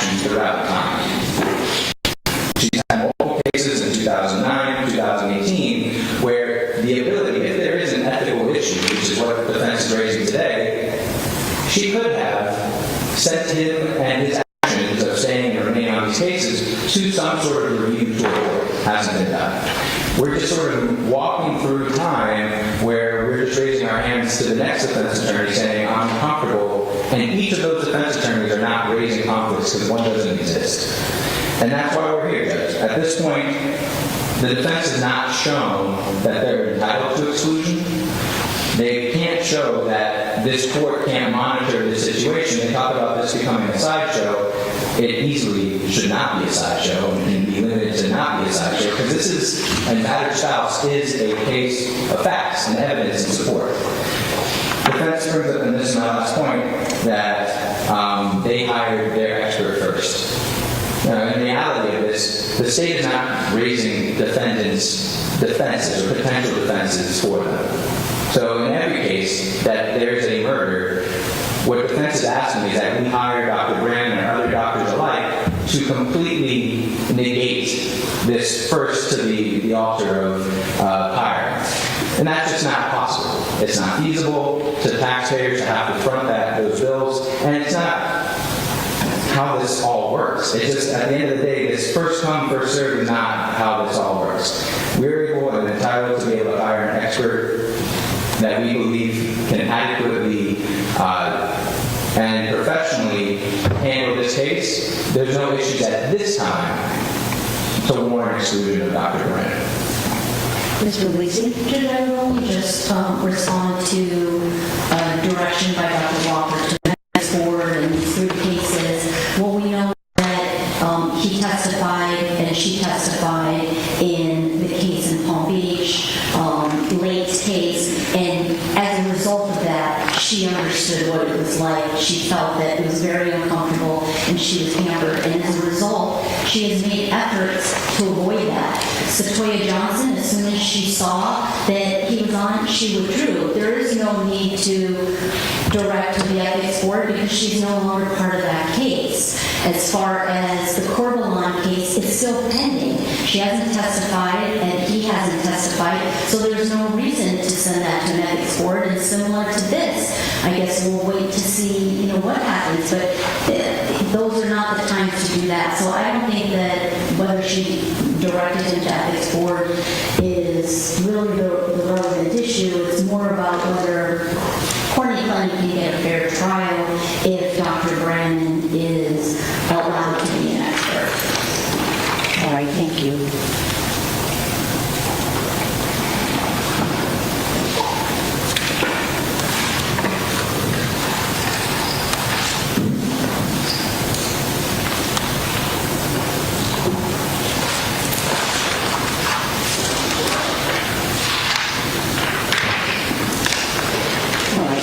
Based on the testimony and the arguments of the attorneys, the defendant's motion to strike state's expert witness Michael Brannon is respectfully denied. The court finds that the requirement for disqualification must have a showing of prejudice or compromise to the judicial process. The court finds that does not exist in this case, and any issues of cross-examination will be appropriately limited by this court according to the rules of evidence. And now we're going to turn our attention to the amended motion to suppress illegal recordings pursuant to Florida Statute 934.03 and 934.06. Is the state ready to proceed? We are, Judge. Okay, defense, are you ready? Yes, sir. Okay, very good. You may begin. And briefly, Judge, before we begin, the state is moving in without objection 180, which is a copy of the recordings that we are not stipulating to, and I'm going to announce at least to the court which ones we are already stipulating to for exclusion. Okay, give me one quick moment here.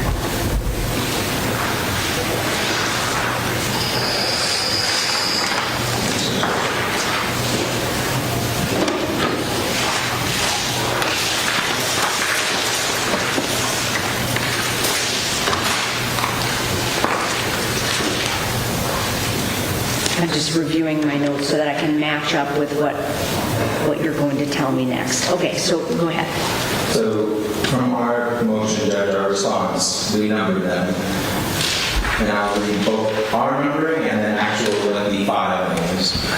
We're stipulating to exclusion on 1 through 6, 10 through 13, and number 17. Number 1 in our motion is ING_3758. 2 is ING_3772. 3 is ING_3775, 3776, and 3777, and 3778. That's 1 through 6. And then 10 through 13 is 3808, 3889, 3898, and 3917. And number 17 is 4003. Can you go back? It was 3808 you said, and what was next? 3889, 3898, and 3917. Got it. Okay. Everyone's on the same page with that, Mr. Prieto? Yes? Yes, Judge. I just queried where the state mentioned it's number 17, 4003. That was also stipulated too? Yeah, we heard about that. Okay. Yeah. Very correct, Judge. Yes. Okay. And the USB that you have presented into evidence is the items you are not stipulating to their exclusion. Correct. It's 3782, 3794, 3797, 3997, 4001, 4002, 4005. Okay. And for the record, the court has reviewed all of the items that are at issue, so however you wish to proceed in making arguments, you may. Yeah. Yes, ma'am, that's admitted. Is that marked as 1A for this? 1A will be states number 40. Okay. Oh, it's a separate hearing. Oh, right. 1A will be states 1. It's a motion to... No. This is the motion to suppress. Yeah. Yes. Okay, gotcha. I have Sorry. separated. Tell me that. You didn't tell me that.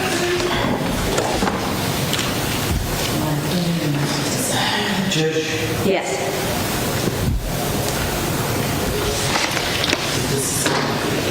This is kind of the state and I were just kind of talking about this with regard to the admission of the recordings that we just did. Based on the language of the statute, it puts us in a very difficult position. Because by the plain language of 93406, which is clear in its directive, it says no part of the contents, and we're going to quote in Florida Statute 934.06, it talks about interception of oral communications. It says no part of the contents of such communication and no evidence derived therefrom may be received in evidence in any trial, hearing, or other proceeding in or before any court. So by us putting this in, I don't want to waive anything here is where I'm going. Okay, you're not. And let me just cut to the chase on that. So this is for me to review the admissibility of it to become evidence. It's not evidence in the sense that this statute is discussing. Right. It's just, And I think the record can be very clear you're not waiving that because you're moving to suppress those. So, right. Again, we can't put the toothpaste back in the tube because these recordings have been subject to Chapter 119 requests from day one. Okay. So they're already kind of in the atmosphere. But my thought process was, it's still going to be out there. Unless we seal part of the record that if the court agrees with the defense argument, Right, let's say I agree with some and I don't agree with some, the ones that I agree with shall be sealed by the clerk of courts. Right, and I guess we can address that at the appropriate time. Perfect. Okay. Sorry, I wanted to... No, that's okay. I mean, listen, it's not a frivolous thing to say or think about, but I feel very strongly that, in the court's gatekeeping function, Correct. that I I'm not receiving this in evidence in the sense that it would be able to be presented to a jury or even determined by, if we would have a bench trial. This is an evidentiary admissibility issue at this point, so. Sounds good. Okay. Mr. Abihoff, do you have any? Yeah, no, I didn't know if you had anything else to say or. I have no document cited. I just am aware once, so, the defense keep track of where public records requests come from. We obviously do under Chapter 119. Yeah. What happens in court may not protect them absent other orders under, That'll be a separate litigation, probably in civil court. Maybe. It could be. There could be a gag order at some point, Judge, here, but at the same time, they've already been requested it so many times. Okay. Mr. Prieto, proceed. Sure, Judge. You have our motion, the amended motion, the state's response, and the defense's reply, which I think both sides kind of lay out the applicable law, so we don't need to beat a dead horse with that. Your Honor, I'm sure has read everything. So we have here at issue the files that were already put on record by the government that they're not agreeing to, 3782, 3794, 3797, 3997, 4001, 4002, 4005. And I will go through them in the group, but also individually. Again, the law, the directive by the legislature is very clear that these recordings, these types of recordings, as contemplated by the legislature, again, may not be received as evidence in any trial, hearing, or other proceeding, in or before any court, grand jury, etc. So it's very clear. And so when we look at the history of the statute itself, going back, it's been amended a few times in the last 20, 30 years.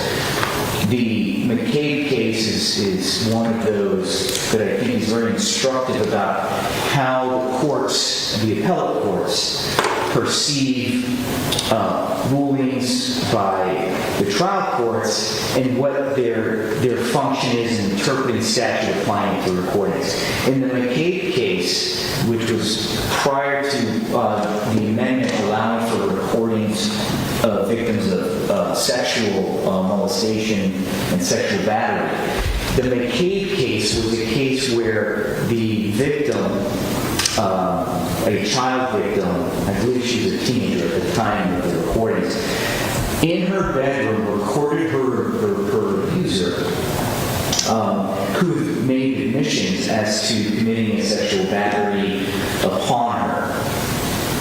Eventually there was the arrest, and the court in McCabe, in the appellate case in McCabe, said the recording, as much as it pains them, that's not the appellate court's language, but they said the statute is very clear that the recording in a bedroom of where this occurred, I can't remember the house or apartment, but this young lady who recorded her abuser in her own room, or maybe it was in his room, but the court said you can't do that. The statute's clear.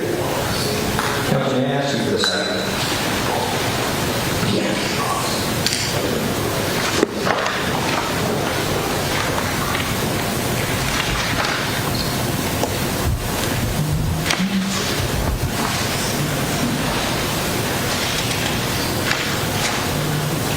Is it McCabe? I'm sorry, McCabe. Yeah. I think I'm developing dyslexia as well. So this was the McCabe case. And It's in the amended motion that was filed. The citation is going to be 154 Southern 3rd 292 Florida Supreme Court 2014. Thank you. Yes, go ahead, Mr. Right, so in analyzing that, those recordings found to be inadmissible, despite what the court kind of evaluated expectation of privacy and whether society is prepared to recognize type of arguments. In that case, again, absent a directive by the legislature, the court said these recordings, no matter how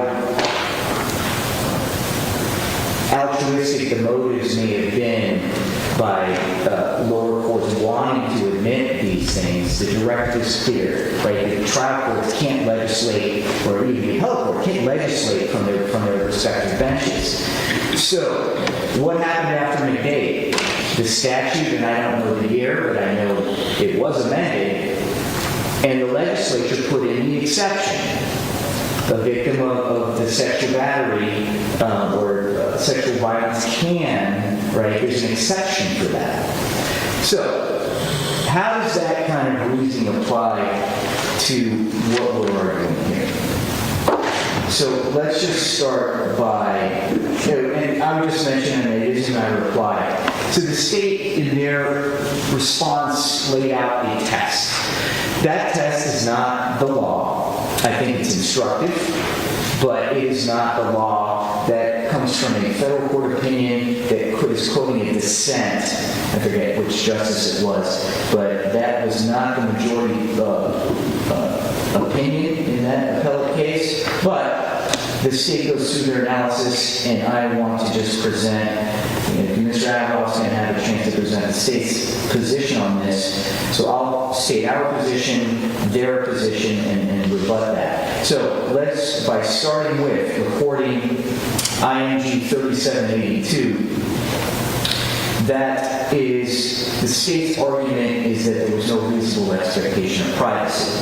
They base that argument upon the fact that this occurred in the one Paraiso condominium lobby area, where you could, I believe the video, and just for the record, these are video files, but the video files contain extremely short cuts of actual video. The majority of these are audio, mostly audio. But in 3782, that lobby video, we see, or it appears very clear that Mr. Obumseli had secreted his phone, walked away from Ms. Clenney, turns on his video device, which also captures audio, walks back over to a couch area, and has the phone positioned very, very close to Ms. Clenney.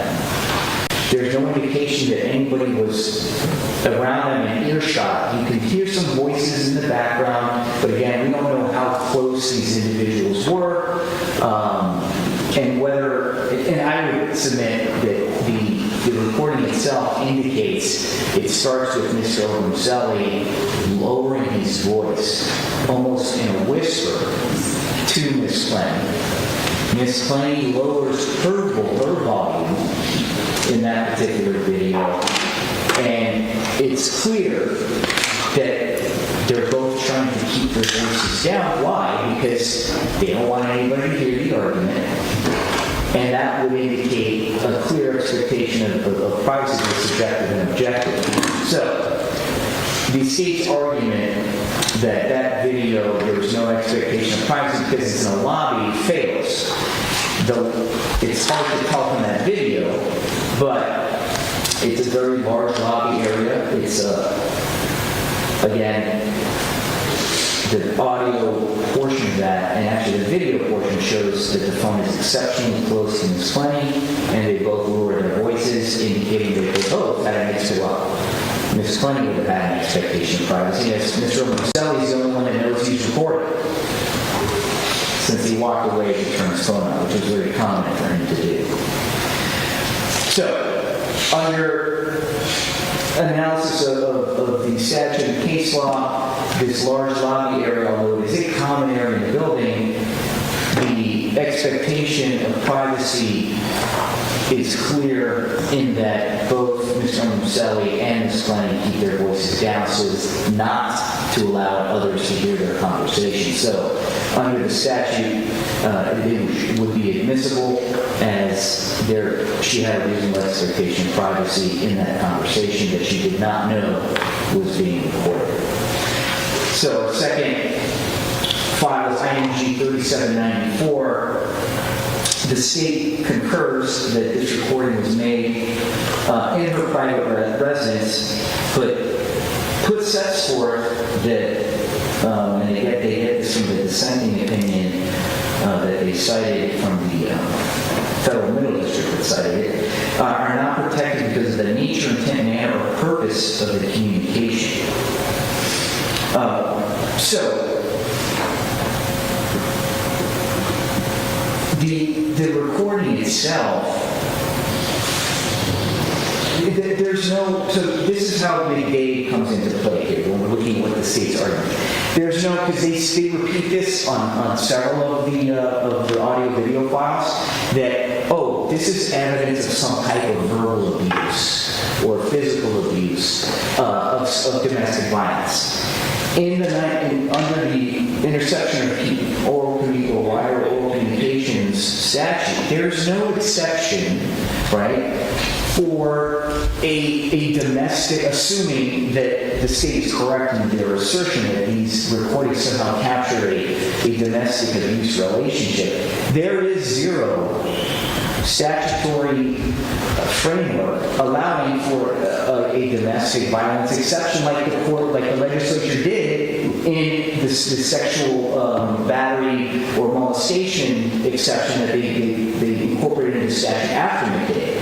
So the state's argument fails. Again, the courts cannot read into the statute things that are not, the legislature has not put in there. So, under a strict reading, which is what the court needs to do, of the 93406, the second recording, which is, again, 3794, your Honor's already looked at these, so it's abundantly clear in all of these, albeit the one in Colorado, we'll get to that these are all surreptitiously made. For all these recordings, the phone you can see it's either in a pocket or in a hoodie or it's being hidden when it's being turned on. There's no question, and I don't think the state even argues this, but there's no question that these recordings were made without Ms. Clenney's knowledge. So under the statute, the second recording, 3794, this is exactly what the statute's meant to not be admissible or even in any court hearings admitted into evidence. This is 3794 is an argument between two persons dating each other in a private home that is being secretly recorded by one of the other parties, which is illegal. It's a felony. So IMG 3797, the state's argument is that, hey, this one took place, and again, I don't think it's clear from the audio and the video. I think you hear in the background there's this noise, it sounds like a slider or a sliding glass door. I don't think it's clear, but for purposes of this argument, I think that the state's position that this occurred on the balcony is probably correct. But again, just because it took place on a private balcony, in a private apartment, in a private residential building that was quite honestly was a very exclusive type building. Mr. Prieto, can I ask a factual question that I don't think maybe I should know this, but the way that the building is configured, some apartment buildings or hotels or whatever have a balcony where the next door neighbor, you could be like, hey, and you could see the person and they're very close to each other. What is the configuration of this building? Judge, we went on inspections with this on this property in the civil proceedings. It is very private. You cannot see your neighbors from the balcony. It is walled off.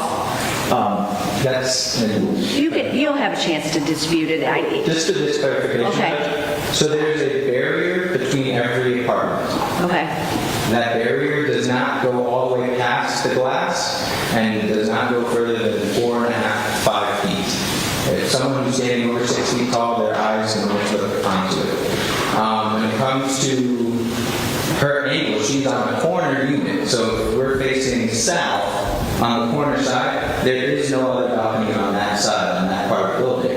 On the east side is where this could happen, where there could be neighbors. But that's for that. Okay, go ahead. Thank you. Yeah, so I know I have 4 plans, but again, you can't. If somebody's on a floor above or below, is there an opportunity for them to eavesdrop? Probably, but again, additional facts if you have about where or when this occurred. The private balcony area of a private residence in a private building, I believe, is of privacy on the part of Ms. Clenney. And again, this is an argument between 2 persons, boyfriend and girlfriend, one of which has, we don't know what happened before the reporting started. All we know is that Mr. Obumseli secreted his phone on his person, or in some of these held it, but did not display that it was being recorded to Ms. Clenney. Again, these are secret recordings made in an area in a private residence, albeit a balcony. It appears to be a balcony because you can hear some outside noise. But again, this is somewhere where an argument between a couple should be protected, and Ms. Clenney had a reasonable expectation of privacy. So the next one we can kind of group together. This is IMG 3997, 4001, 4002, and 4005. Again, I don't believe it is disputed by the state that these were all recordings made in the apartment, Ms. Clenney's apartment, in her residence, and the only people present were Courtney and Mr. Obumseli. These are, again, arguments, and again, these are not anyone's best moments when they're having arguments with a significant other, which is exactly why these are the types of communications that should be protected. When people are arguing, it is definitely not them in the best light, especially if there's alcohol or other substances involved. But the state, in arguing that 97, 3997, 4001, 4002, and 4005 come in, is because they're somehow the society is not in a position to recognize these conversations as private, which is nonsense. These are, again, secret recordings made by one party without the knowledge of the other. These are arguments made, or arguments taking place in a private apartment, in a private building, in a private setting. There is no such thing as a domestic, and the court likes to say, the state wants to say these are the evidence that she's a primary abuser. But again, there's zero support, whether by case law or by statute or by analogy, that somehow these arguments are not subject to inadmissibility based on the statute. A plain reading of the statute, again, these are exactly the types of recordings that should not be made. So there's some case law that the state cited which talks about, there was a recording in an office where the person being recorded was trying to extort,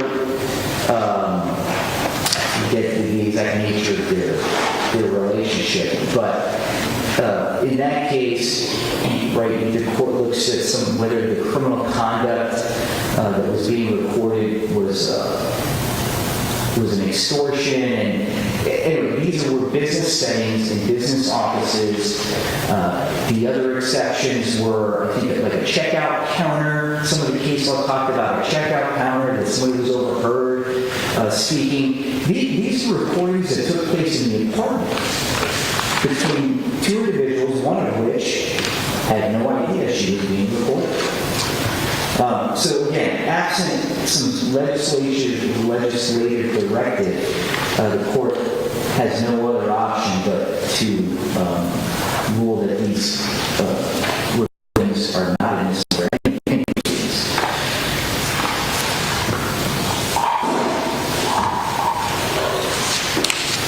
Again, I know since this court, the court wasn't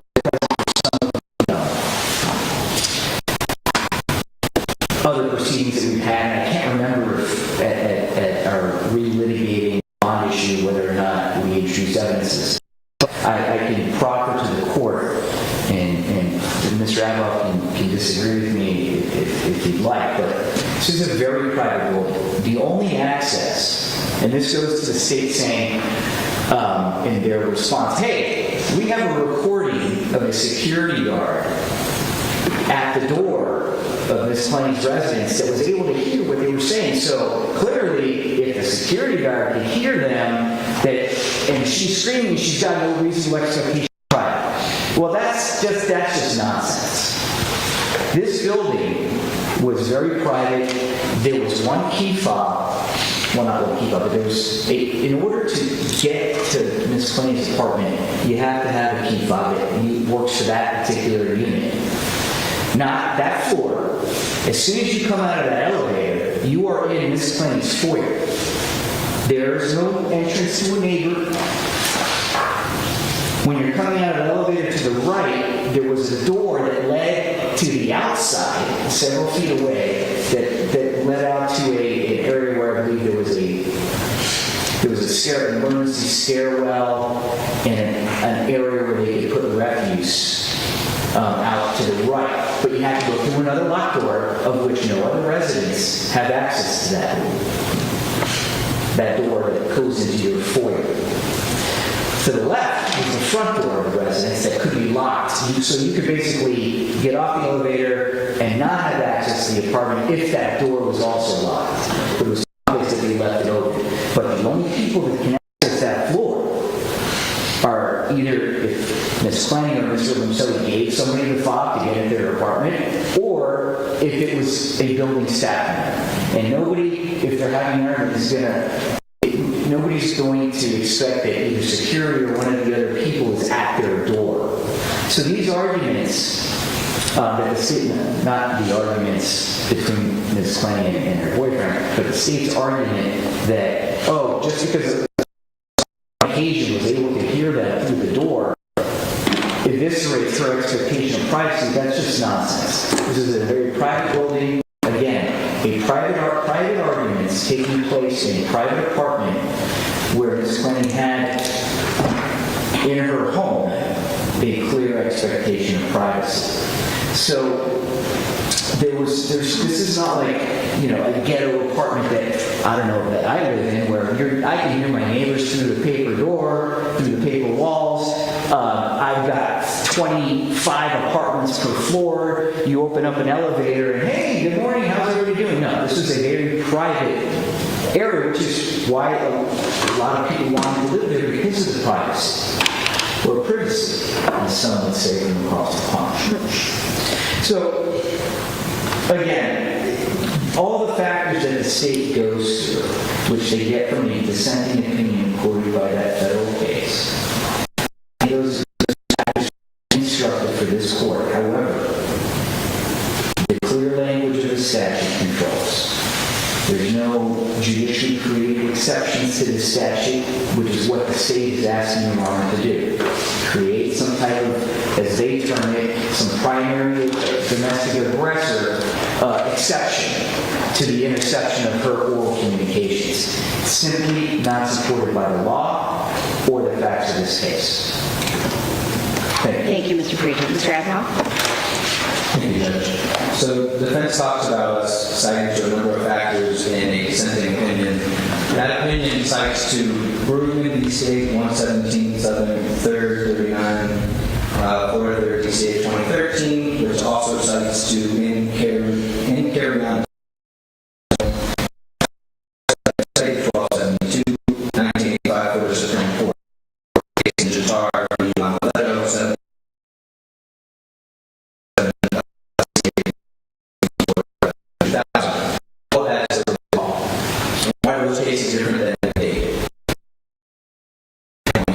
date occurs in the residence of the offender. There is no screening, there is no actions that someone not within that residence would have been able to hear what was going on in that room. Being that it was his residence, he obviously has a subjective expectation of privacy for midday.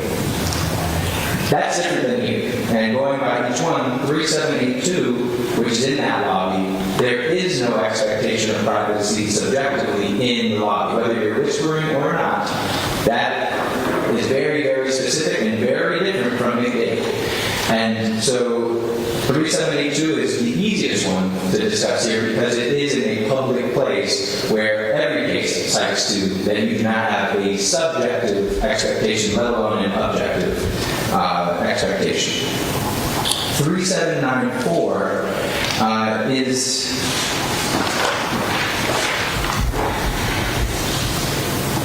now, I might have mixed them up, Judge, and I do apologize. So, In the residence, I believe. 3782. 3782 is in the lobby. Yeah. 3794 is the one that's upstairs. The first one happens upstairs. Right. So 3782 is the one I was just discussing. Right. The rest of them being 3794, 3797, 3997, 4001, 402, 4005. We can see it's in the apartment. There's a subjective expectation of privacy just being that it is her residence. But that's why the content and her actions have to be evaluated. The only ones out of all of those that she is not screening is 3794. And that alone, the content and the actions of it, where the victim is asking for assistance and that he's bleeding from his head, where she responds, I know the fucking shit on your head is serious, I really want to fucking kill you. That lacks the objective expectation of privacy. But that is the only recording that is close in time to midday. The only one where you don't have some person outside of their apartment that's going to be able to hear the actions. And that's why the state provided to this court that recording from security. Because you get an understanding of from outside that apartment what you can hear, let alone the noise complaints that were continuous from Ms. Clenney, where all of them are explained as we're hearing screaming coming from that apartment. And that's 3797, 3997, 4001, 4002, 4005. Not only is the content it would eliminate an objective or a objective and probably subjective expectation of privacy, but we get to this point where there is no, you're almost waiving your subjective expectation of privacy when you're screaming to where anybody can hear it. And we had complaints from reports that were filed with this court, at least 2 floors down, that are saying, hey, this is what we're hearing. Someone needs to go up there. The security guards are not just showing up to her door just because. They're going because they're receiving these complaints on numerous occasions. So when we talk about McDade, at best, to the defense argument, may apply to 3794. I would still say that it does not. But it doesn't come close to 3797, 3997, 4001, 4002, and 4005 because of her actions specifically. She is specifically waiving that by letting the entire world know what's going on with their business. So that's the difference here. And it comes down to, I don't need to talk to the court much longer than this. The first one's and that's 3782, is in the lobby. No expectation of privacy, subjective or objective. The rest of them, there's a subjective expectation of privacy. She certainly waived it in 3797 and below. 3794 is up for debate, and that's really it. What is your argument with reference to 3794? The argument would be that when someone is coming to you to seek assistance, the fact that he's seeking help, asking for help, and her content is threatening in that way, it is to say that she is, it's the content. It's really just the content of it. That's the only argument I can make attached. Okay. Mr. Prieto? Yeah, Judge, the state's talking about complaints made by neighbors saying they're screaming or that definitely occurred, right? There were complaints, noise complaints. But there was no noise complaint saying, hey, I hear Courtney Clenney saying blah, blah, blah, X, Y, and Z. No, these are noise complaints saying, hey, I hear people arguing. That's very different from saying, I hear people arguing and hearing their exact words. Again, just raising your voice in a private apartment, in a private setting, during an argument with a significant other in that private residence does not waive, as the state would say, any reasonable expectation of privacy. But if the court is looking at this from an objective perspective, and there are facts to suggest that people could, in fact, physically hear screaming out of this location. We've already determined, and everybody concedes, there's a subjective expectation of privacy. If it is a fact that screaming can physically be heard, and if Miss Clenney is screaming, that at that point she is waiving that expectation of privacy objectively. That if I start screaming here in the courtroom, I can't expect that the words that I'm saying might not be heard out in the hallway, and especially if Judge De La O comes out and says, you know, I can hear everything you're saying in the courtroom. So talk to me about that piece. Right, Judge,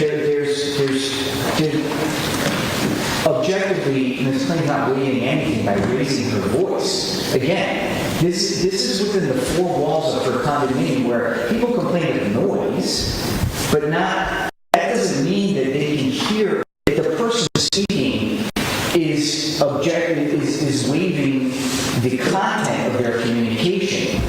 The only thing that's making it through these walls of people that are complaining is a noise, a level of a decibel level of something, not the form and substance of the communication. And there's absolutely zero evidence, both in the recordings, that these particular recordings on these particular dates were overheard by anyone. By anyone. The recording that the state provided to the court of Miss, forget her name, the one security guard that had to go up to the door, place her phone up on the door, and she testified to this in civil deposition. But she had to go in there and basically put her ear up or the phone up to the door.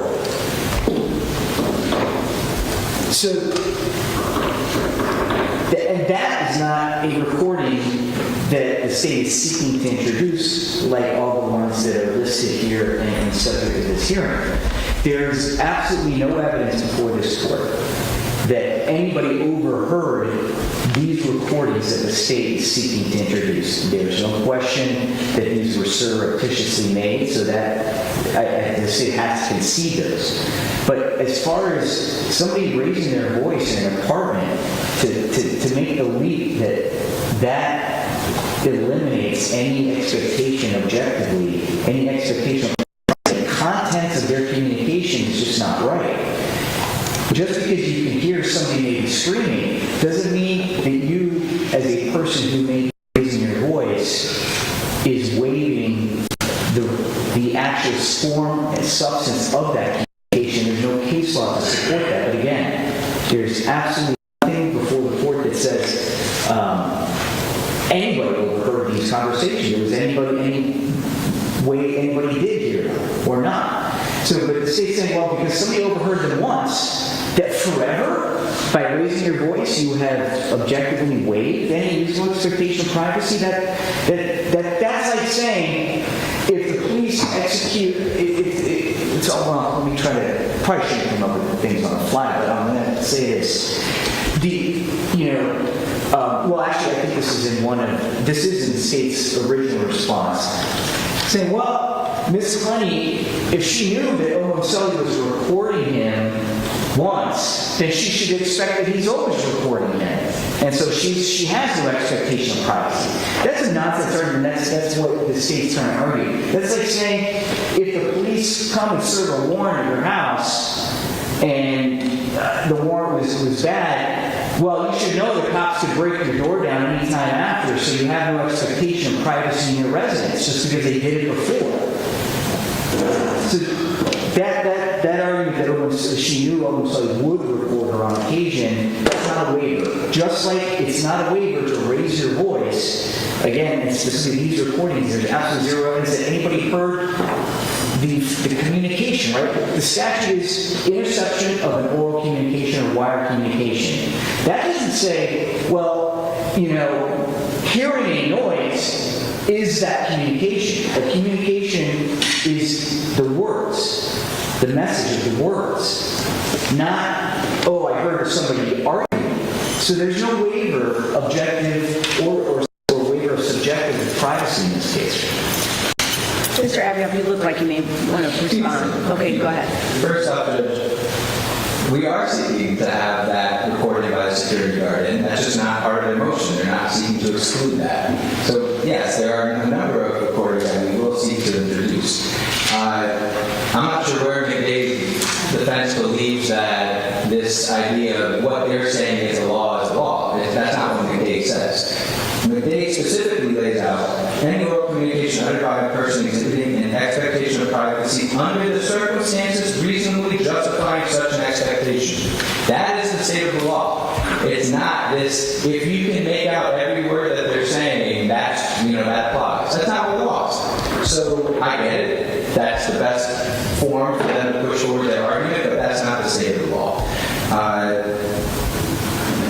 And you can hear from that security guard that not only, from right there off the elevator, you can hear the exact parts of these conversations, but when you look at the complaints that are part of this file, and we provided the court with complaints from before. There are multiple complaints after this as well. And they go on until they actually get an eviction notice, and they're about to be evicted. So, there's a number of instances that puts her on notice that she is certainly screaming, and they've spoken to them on numerous occasions that everyone around their floor can hear this, to where there's we provide the court with 6 of them, up to a certain date, there's at least 10, if not more, of complaints saying that we're hearing muffling, we're hearing a very specific argument where a woman is screaming.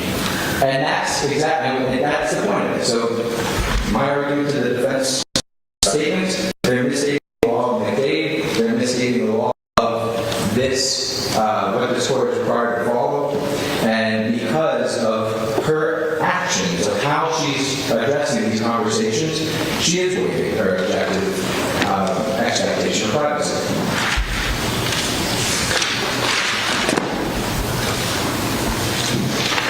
Mr. Pietro, did you have anything else to say? Judge, I would just say the case law that both the state and defense have cited to, where the courts have found a waiver, objective or subjective, may be are very fact specific. I would just encourage the court to read those again,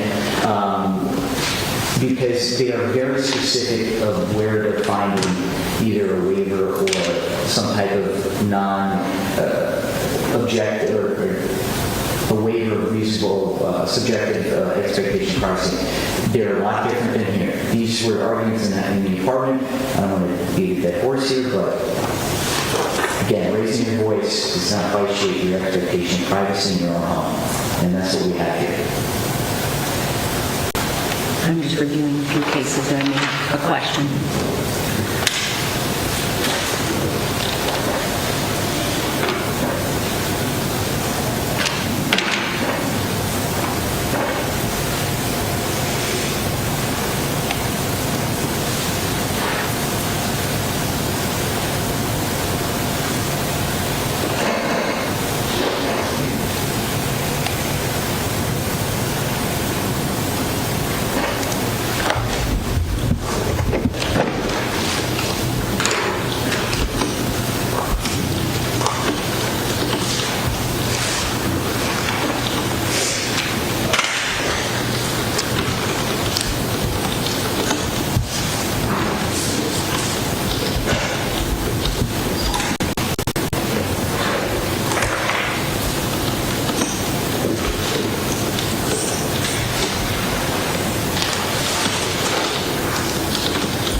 think the judge is going to make a ruling.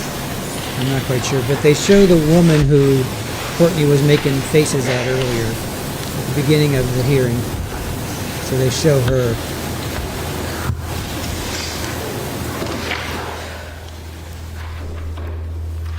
So yeah, I think we're just waiting for the judge to make a ruling here,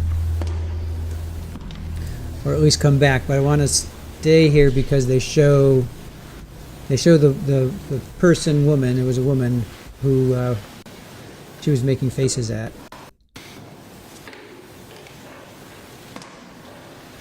Hey Anthony, good to see you. Welcome in. We're going to be ending in a few minutes, but we're going to do our recap of the Colin Gray trial after this.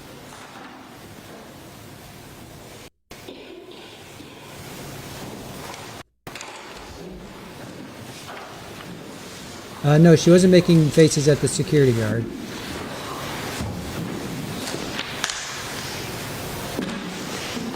I guess I'm thinking we're waiting because the judge is going to make a ruling here.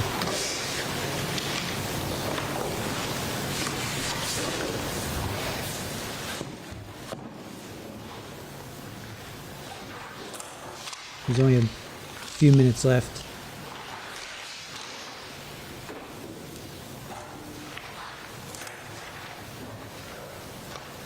All right, let me fast forward just a bit. Oh.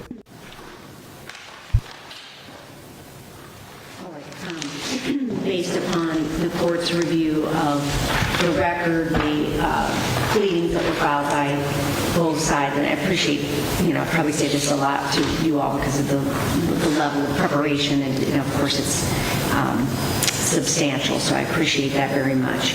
As to the defendant's amended motion to suppress illegal recordings pursuant to Florida Statute 934.03 and Florida Statute 934.06, the court rules as follows. The motion is respectfully denied as to 3782, which took place in the lobby, and 3793 that took place on the balcony, but granted as to 3794 and 3997 through 4005. The court finds that that Ms. Clenney did not waive her expectation of privacy, as the communication that originates within the home, of course, is significant, and the actual interception of the communication occurs where it originates, not where it is ultimately heard or recorded, as well as the fact that the record is devoid of any evidence to suggest that the actual communications at issue here were, in fact, overheard. Not to say that that would necessarily sway the argument or the ruling of the court, but I don't have that here. Now, the other motion, and I know we weren't planning to do this today, was the motion in limine on the CGI, but it sounded like there were some things that you were going to do and give the court, and where are we on that? Yeah, Judge, I think it's premature to really address that. There's let me just say, there's at this stage some contractual issues that need to be worked out. Okay. Concerning that, perhaps Ms. Luisi.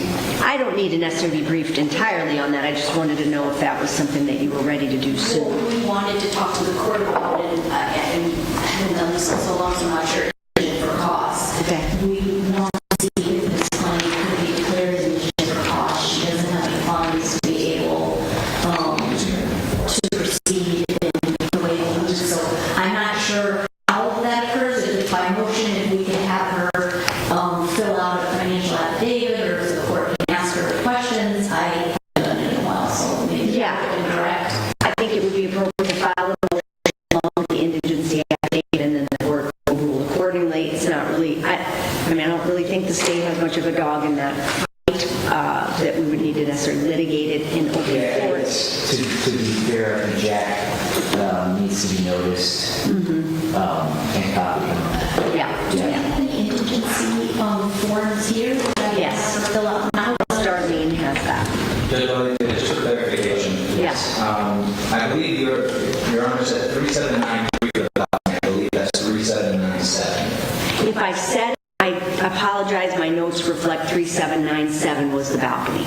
Right. You said- And thank you for clarifying. Okay, so 3782 and 3797 are in.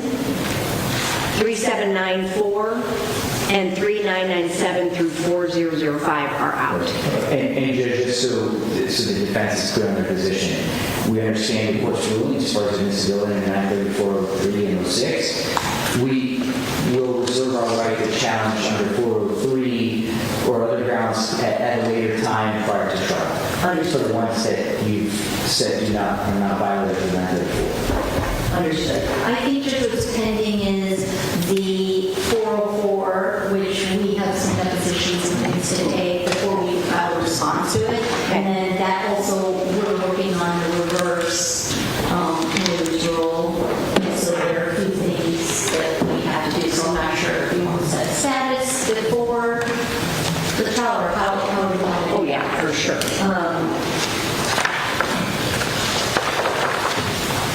30 days? The trial is roughly in 60 days, or the sounding, that is, yeah. Okay, so that puts us at 320 for the next status. I'm going to put it as status for now. If you want Ms. Clenney to be brought to court, just let us know the day before. Okay, anything else from the state? No, Judge. Defense? No. All right, thank you all for coming today. Thank you for your time.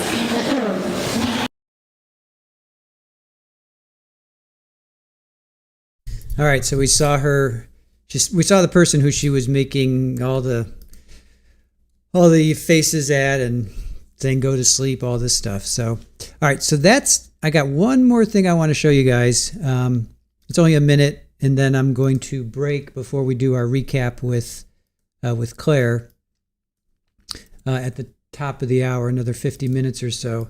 But this is the hold on. So this is the elevator, the infamous, if you will, the infamous elevator fight.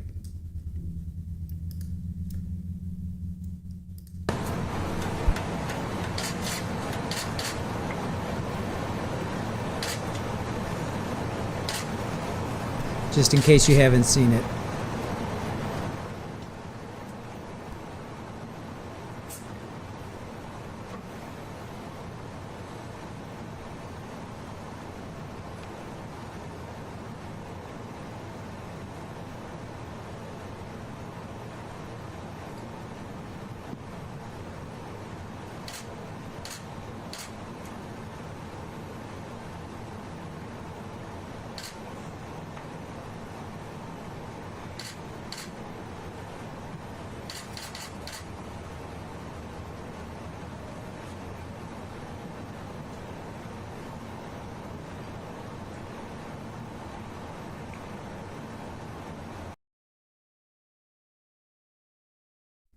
So just bad all the way around,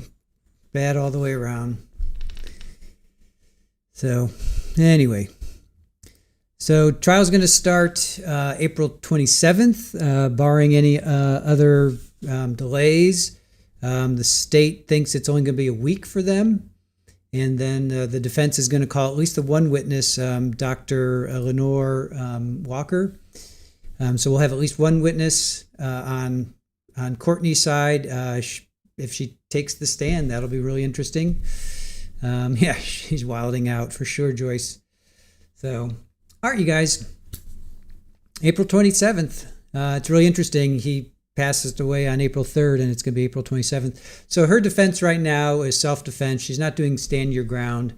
So apparently she's saying that Christian rushed her, and she threw a knife at him, and he was like 10 feet away, and I think it hit him like somewhere in the clavicle, upper chest, somewhere up in here. They may have that guy who threw the knife expert. He threw it at a pig. If you guys, we showed that in one of our deep dives. I'm pretty sure he's going to come in. We just found out that there's going to be the secretly recorded videos. Some are going to come in, some are not going to come in. Where she's, in her apartment screaming. I guess that's not going to come in. But I guess when she was there on a balcony, I think that's going to come in, and in the lobby. So there will be some that will come in. Lazy boys, yeah, that's Christian. That was Christian. So yes, oh yes, she knew him. That was Christian. They had been together in a series, and lots of instances of DV with them. They were in Las Vegas, and they called the cops on each other. Then they were in Miami again. That's where this happened, and cops were called again. So they had at least two times, if not, I think at least 2 times they had police called on them, or they called police on each other, or somebody called police on them. Then there's another video of a friend who's recording. Maybe that's when they were talking about, where they're arguing with each other. So I thought that was in Colorado, but I could be wrong. So anyway, that's going to conclude our coverage of Florida versus Courtney Clenney.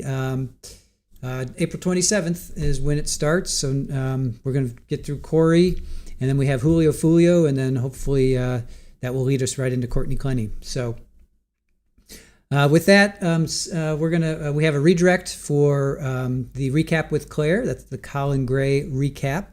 I've got about 4 or 5 videos to show. I have the verdict, then I've got sheriff talks, I've got a survivor talks, I've got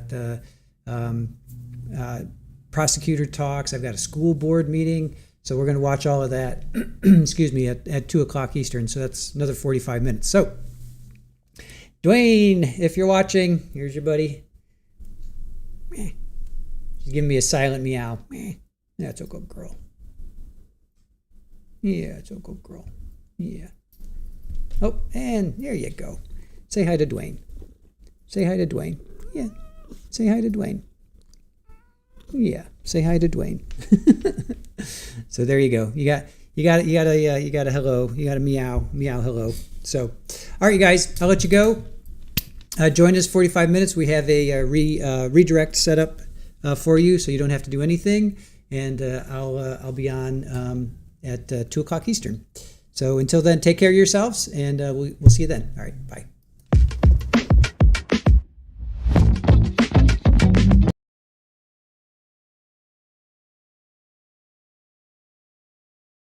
Of course, Super Ball just stopped. What did she do? Super Ball, what did you do? All right.